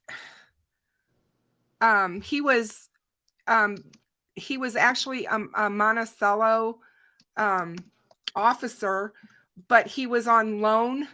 A lot of times I think, and Steve, you might be able to speak to this better than me, but from what I am been able to gather or understand, a lot of times law enforcement officers, if other agencies need them or down people or whatever, a lot of times they volunteer to go work in other communities. And he was doing that in the Delphi community. He was giving time to them and not just the Monticello area. Oh yeah, that's. I'm looking up the Indiana Safe In as far as the smoke detector requirements. Yeah, the smoke detectors in Galen's house did not work. And I was talking about the new build. yeah, no, I understand. Yeah, in the new build, yeah, for sure. That house had to have been, I would have guessed, upwards of $500,000 home, at least, if not more, that they lived in.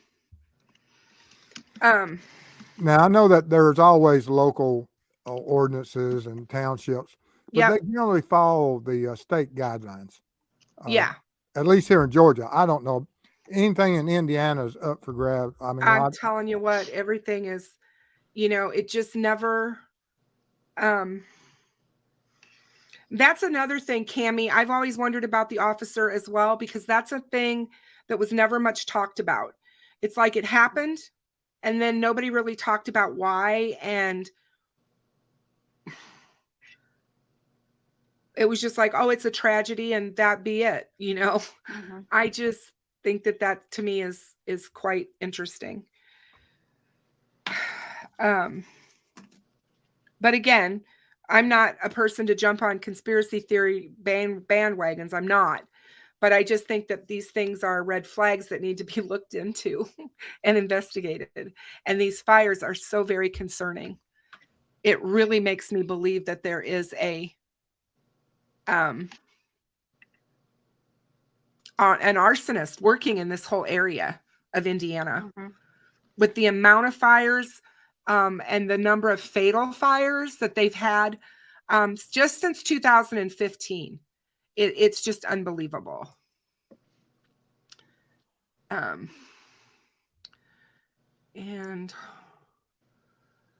yeah, as far as Flora goes, the more we can talk about it, the more we can keep it out there. Share it, you guys. Please share their website. Talk about it amongst your other true crime friends. If they haven't heard about it, ask them to, to start looking at some of these live streams or some of these, videos, because there's a lot of content creators that have put out some really good work about Flora.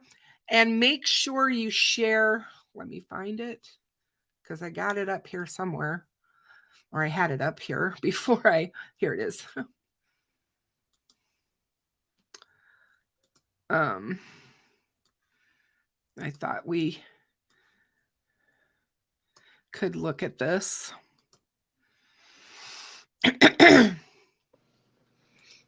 Before we get off the air tonight, we will look at this.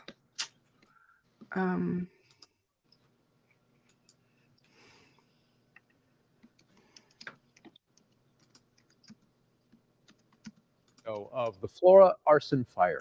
More than 6 years ago, the fire claimed the lives of 4. For those of you that have not seen this is very difficult video to watch. I'm just giving you a heads up. Young girls. They were sisters, ages 5 to 11. Their names were Kiani Welsh, Carrie L. McDonald, Kiara Phillips, and Kiana Davis. The video that you're about to see will be difficult for some people to watch, but it does provide the clearest picture so far of the valiant but unsuccessful efforts to try and rescue those girls that night. Chief Investigator Steve Brown has our exclusive story. This story centers on Carroll County Sheriff's Deputy Drew Yoder. He suffered serious injuries attempting to reach the 4 girls killed in the Flora fire. We have only ever heard from the deputy once at a brief news conference 6 weeks after the fire. Some nights it brings tears to my eyes. Sometimes I try not to go past there. But I still think of those 4 little girls standing out there, dancing around, smiling at you, waving at you.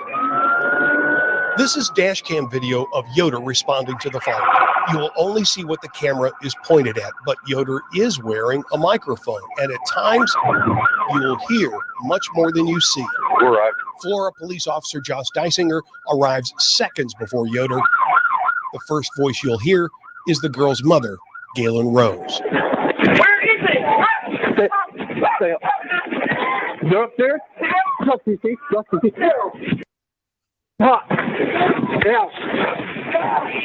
County.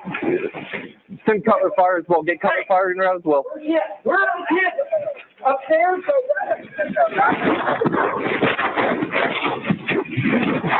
Where's the stairs? Stay around the corner to the left.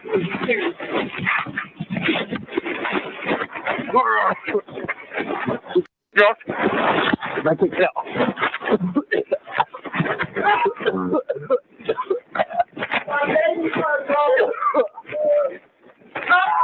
Guys, the next as well. Josh, you good? Josh, you good? I'm good. You good?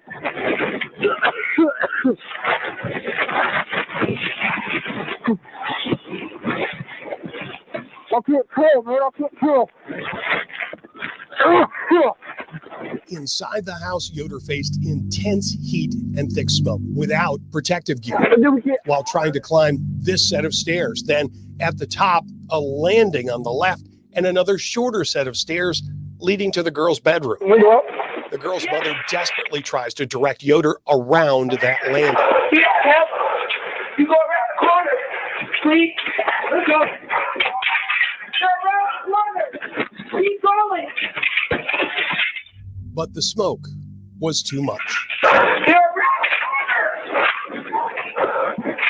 Oh my. Guys, send town. Keep sending off town, please. We still got 4 kids inside. We can't get inside. Yoder runs back to his car and races to the Flora Fire Department just 4 blocks away. The deputy is also a volunteer firefighter. The drive takes 24 seconds. He exits his car, races in, and yells to get the equipment moving. Hey, clean the roll, dude. There's people inside. For the next 45 seconds, it sounds like Yoder is getting into his turnout gear. He then runs back to his car, races back to the scene with fire trucks just behind him. Hey, they're coming. They're right here, dude. They're right here. They're coming.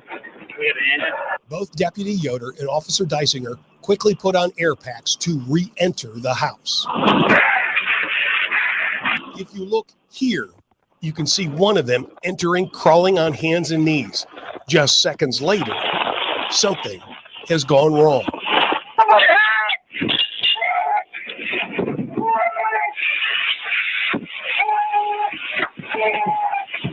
At 3:45, an emergency call goes out. Officer down. Other firefighters are now working to rescue Yoder while still trying to reach the 4 girls. And as the fire starts moving more rapidly right to left, from the back of the house to the front door, an alarm sounds, signaling an air pack low on oxygen. Firefighters would reach Yoder and the 4 girls and bring them out. Feverish attempts at CPR were performed on the girls without success. Yoder was rushed to the hospital. At the same time, flames engulfed the entire house. The last thing we see on the video is an advanced life support vehicle pulling up just before 4 a.m. It would be almost 2 months before it was announced the fire was an arson. In the 6+ years since, the investigation has not produced an arrest. Before making our final decision to air the dash cam video, we did show it to Galen Rose at her request. She supports airing the video. It is her hope that it will generate tips from the public that might finally bring this case to a close. That number is 1-800-382-4628. You do not have to give your name to provide information. Steve Brown, Fox 59 investigates.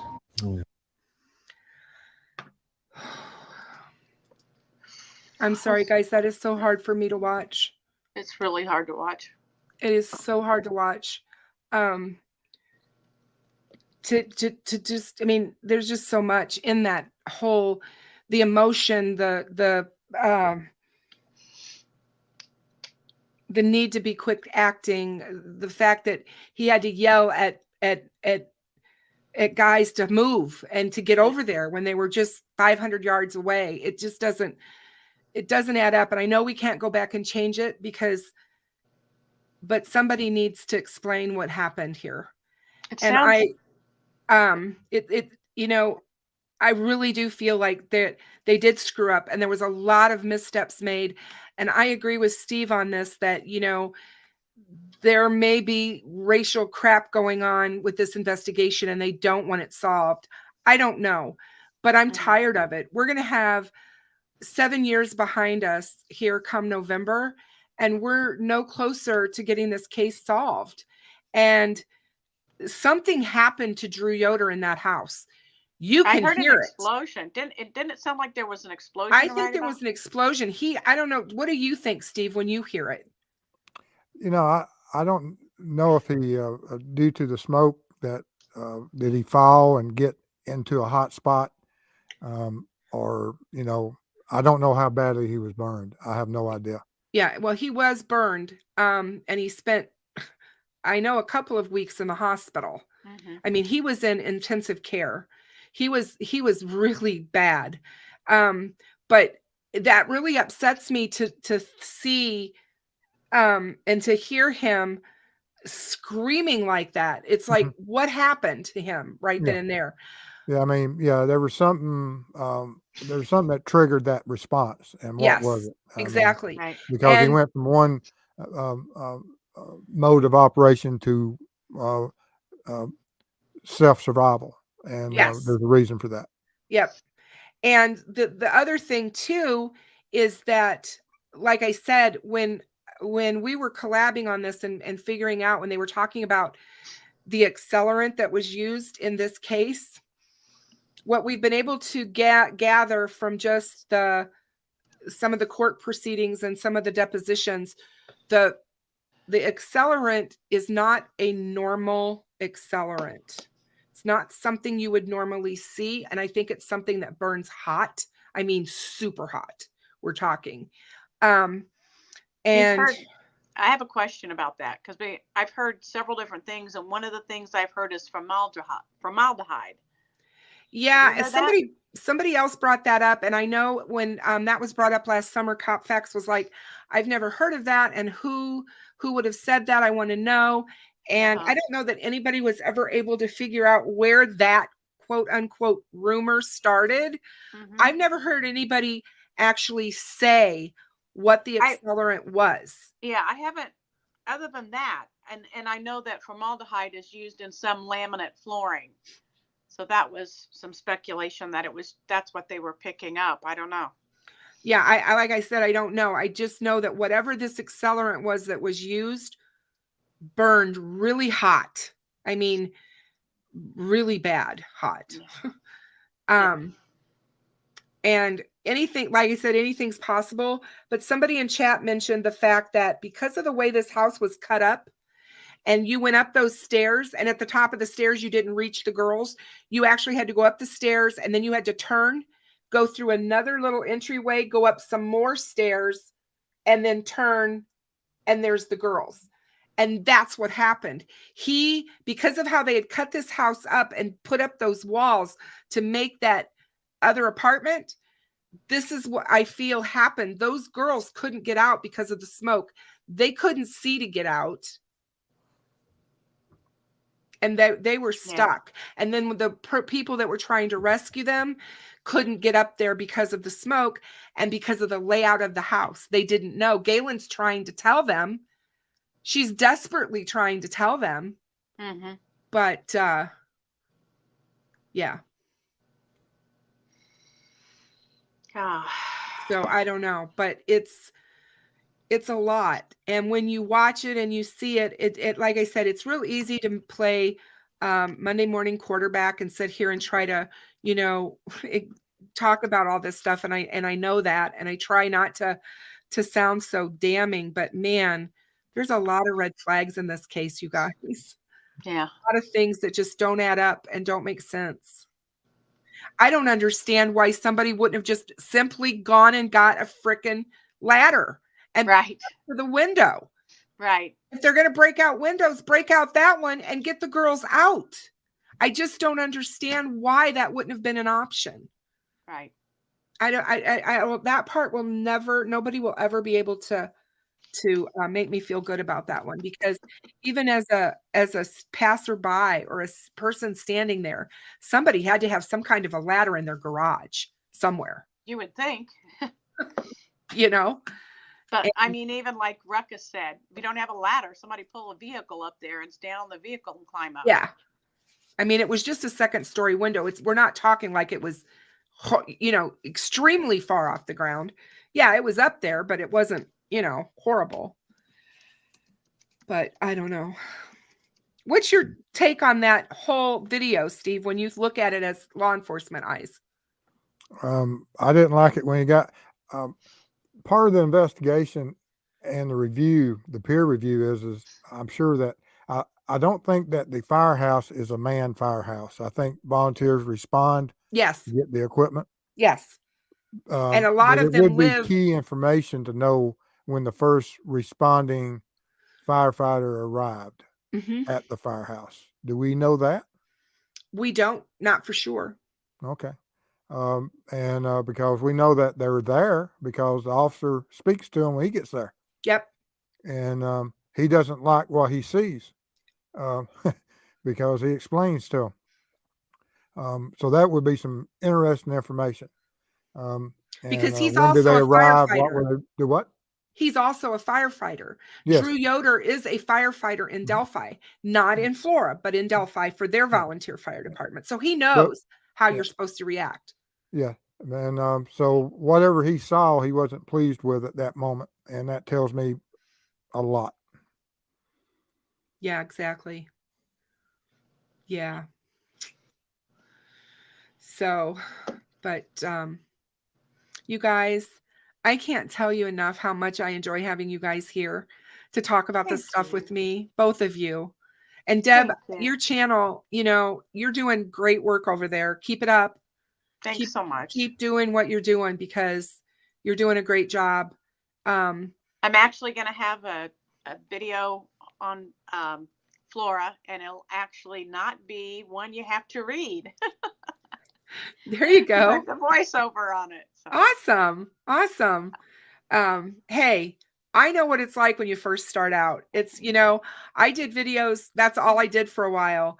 And then, you know, I jumped in with both feet with live streams, and I've been doing lives ever since. But there's still something about putting together a video that's kind of cool. Yeah. It's just so time consuming to do. But this is what Freckled Joy keeps saying, and it is true. And Steve hit on this. Volunteer firefighters have very limited training. This is not their number one profession. You know, they have other jobs. In fact, I kept hearing that with Delphi as to why they called off the search. The guys had to go to work the next day. You know, the firefighters that were out there looking, the volunteers. And I'm just like, you know, I don't know. Before we get off here, what did you guys think about what happened with Kagan today? I wasn't shocked. Me either. I expected drama. I expected something dramatic to happen. And I didn't quite expect it to be continued till July, but I think that he got some information the night before that made him realize that he wasn't going to get off with just a few years. That's my take on it. Well, I don't think they ever had an intent of giving him a break. That's just my opinion.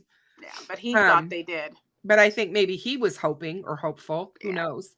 But what do you think, Steve, when you heard what happened in court today? Well, there's not enough time for him to serve and for what he deserves. Exactly.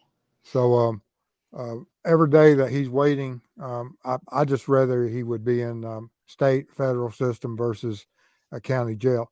And so I look forward to the drama and the tentacles of whatever's going to happen here. It just drives me crazy. It just keeps going. I mean, when I'm sitting here today and I was listening to this and I'm sitting here going, are you kidding me? Here we go.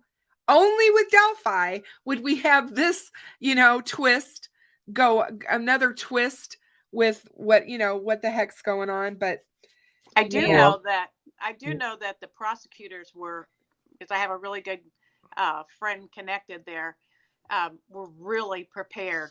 They were well prepared and ready to lay this down, and they were very frustrated when that happened. Yeah. But yeah, I mean, it's just the whole thing with Kagan is just, I mean,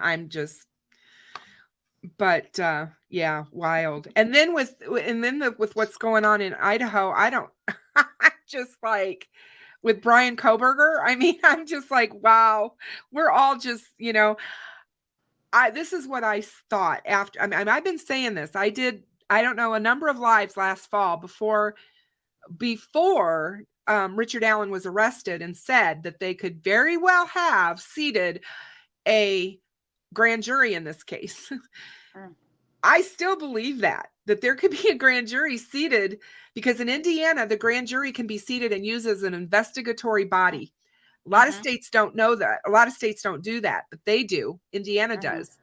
And I'm like, wouldn't that be something, you guys, if it's true and Indiana comes out and indicts him and we don't have a preliminary hearing at all? Yeah. For Richard Allen. That's Allen. exactly what happened with Brian. Because that's exactly what happened with Brian Koberger. Yeah. And now they don't have to go through all that stuff in court before the trial to let the public and everybody else know what they know. Right. It saves the family a lot of heartache. I know why they do it. I do. But man, it makes us have to wait even longer. It's like, Yeah. It's that's just that waiting. Hurry up and wait. The only thing I'm really like hurrying up and waiting for is Steve when he's on late night. My morning watch. Your morning watch. I miss it for the last few days because I've been so busy. I had to get up. Last night I couldn't do one because I had to get up at 5 o'clock this morning. I was going to say I miss your morning watches. I watch them on replay, but I'm just like, one of these nights I'm going to have to stay up and just come to one because you have some interesting conversations. Well, I mean, it starts off true crime and they go to Waffle House. I know, but I love it. I still say I love it because I talked to Ruckus about Waffle House and he was laughing. He says he's heard some of your stories about Waffle House and he said he'd never been to one. And I said, well, I said, Steve likes to go there because he goes and he takes the missus there for dinner. I said, but I think when he gets there, there's a lot of things that may happen.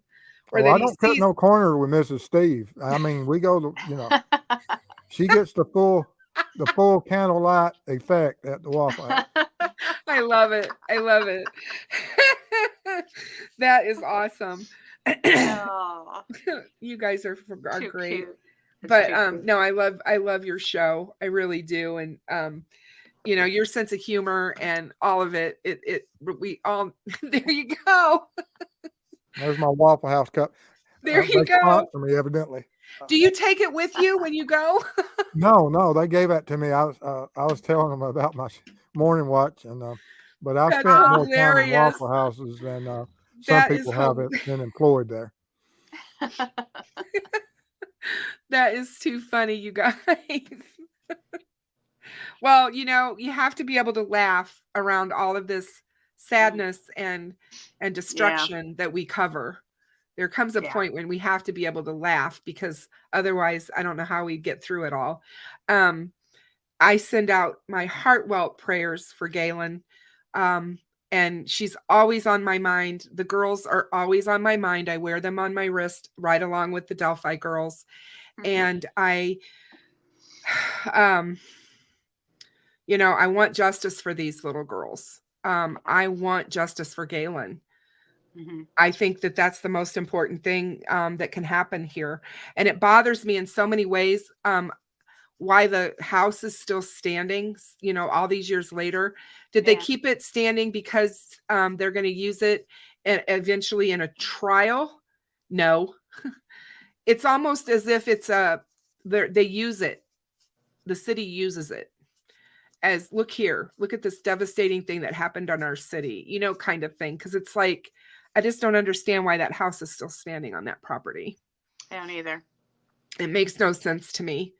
It costs far more to tear it down due to the asbestos than it does to leave it standing. I guess that's and there's probably enough political backing for whoever owns that property, which I don't know who owns it. But Josh Ayers owns it. He's who owns it. That's out there. But hey, Fusa, I'm sorry you missed it. You'll have to watch the replay, my dear. But I'm glad you came.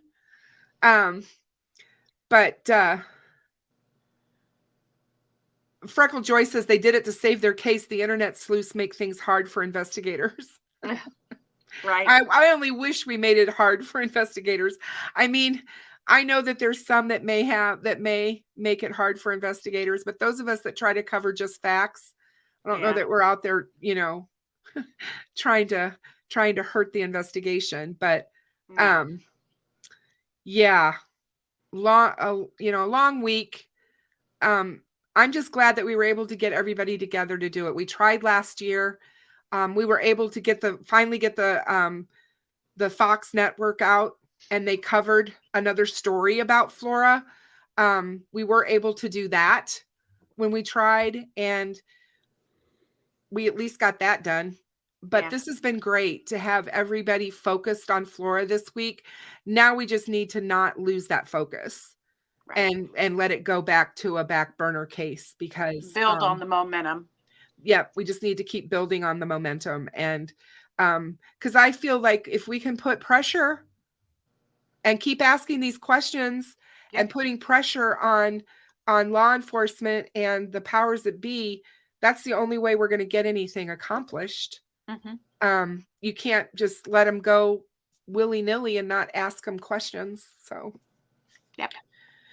but thank you all. And thank you, Steve, so much for coming to my rescue tonight. You always do. And I love you for it. Thank you so much. Well, y'all stay safe out there. It's been an honor. And thank you for having me. And I'm going to go get, let's see, I got to go check on a couple other people that have shows and say hello. Okay. Well, you do that. And thank you again for being here for me. Always a pleasure. And I'm so happy for all the progress on the Crumb case and everything that you've done for Larry. And our love goes out to him as well from our channel. All right. Well, you have a great night, Kristen. And Deb, good luck with your channel. And you're going to do well. Y'all have a great night, guys. Yeah. Bye-bye. Bye-bye. See you later. Yeah, Deb, he's great. I just love having him on. I can't say enough about him.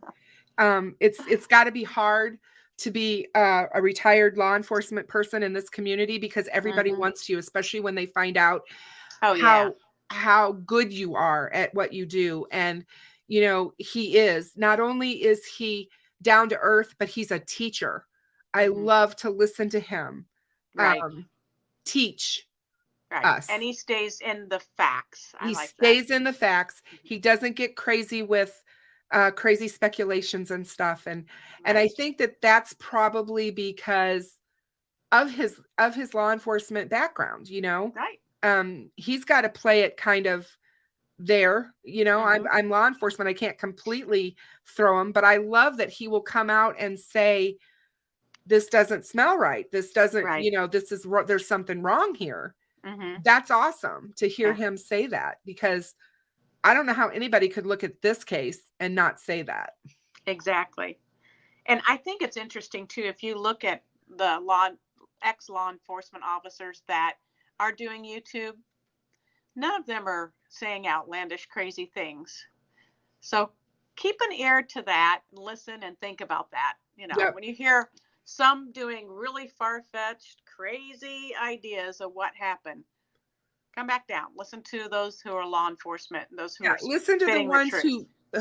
who's done their job and that made a career of it and made it their Right. lives, and and lived for the job, because Exactly. that's the thing. These are guys who, he's doing this now out of the goodness of his heart. He's helping these families with these cold cases, and that shows you what kind of human being this man is. Mm-hmm. And that's my opinion. Mhm. I don't know how anybody could see it any other way. And so these cases do matter to him. Right. And he's not gonna steer you wrong. So what, like you said, when people are out there making up all kinds of craziness, they need to bring it back home and listen to these guys. So Calm it down. there you go.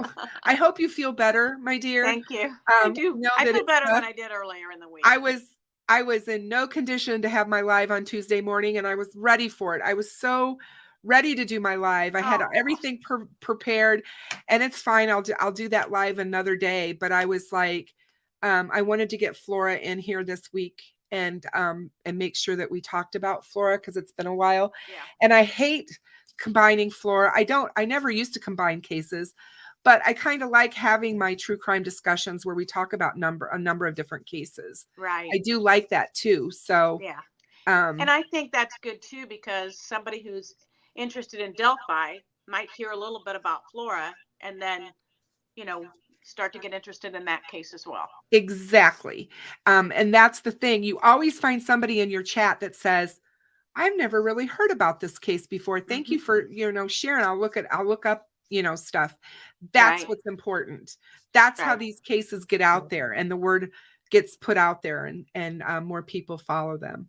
Exactly. But thank you so much, my dear. I hope you have a good rest of your evening. Thanks. And You I too. will see you later. All Love right. you. Bye. Bye. Thanks, guys. I mean, I can't say enough about either one of them. Deb is amazing. Her channel is amazing. Please, if you haven't gone over and subscribed, please make sure that you do. Like and subscribe and share her channel. Like and subscribe and share Steve's if you haven't. He is definitely going places. And he is a very positive force, Cindy. I cannot tell you how much that man has done for this true crime community in such a short amount of time. He's really putting in the work, and I appreciate him, just like I appreciate Cop Faxx and Perry and all that he has contributed as well to the true crime community, and we can't forget them. So I will see you guys. Yeah, Lisa. Well, let's kind of hope maybe it won't get as crazy as some of the crazy can be, but I hear you. I hear you. Mindy, congratulations on your son's birthday. Those are some big milestones. I have a grandson who's 19, so I understand where you are at with that. And I'm really sorry to hear about your loss as well. It's never easy to lose a child, and I am sorry that you had to join that club with us, because it is not a fun place to be. But on that, you guys, I am going to say goodnight to you all. Thank you so much again for your support of Flora.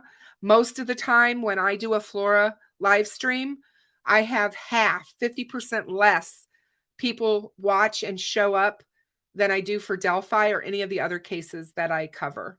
And so I appreciate all of you that were here tonight. And I hope that you all have a great rest of your night and a good start to your weekend. and I will see you all on Saturday night. Thank you so much for being here. Good night, everyone, and be safe out there.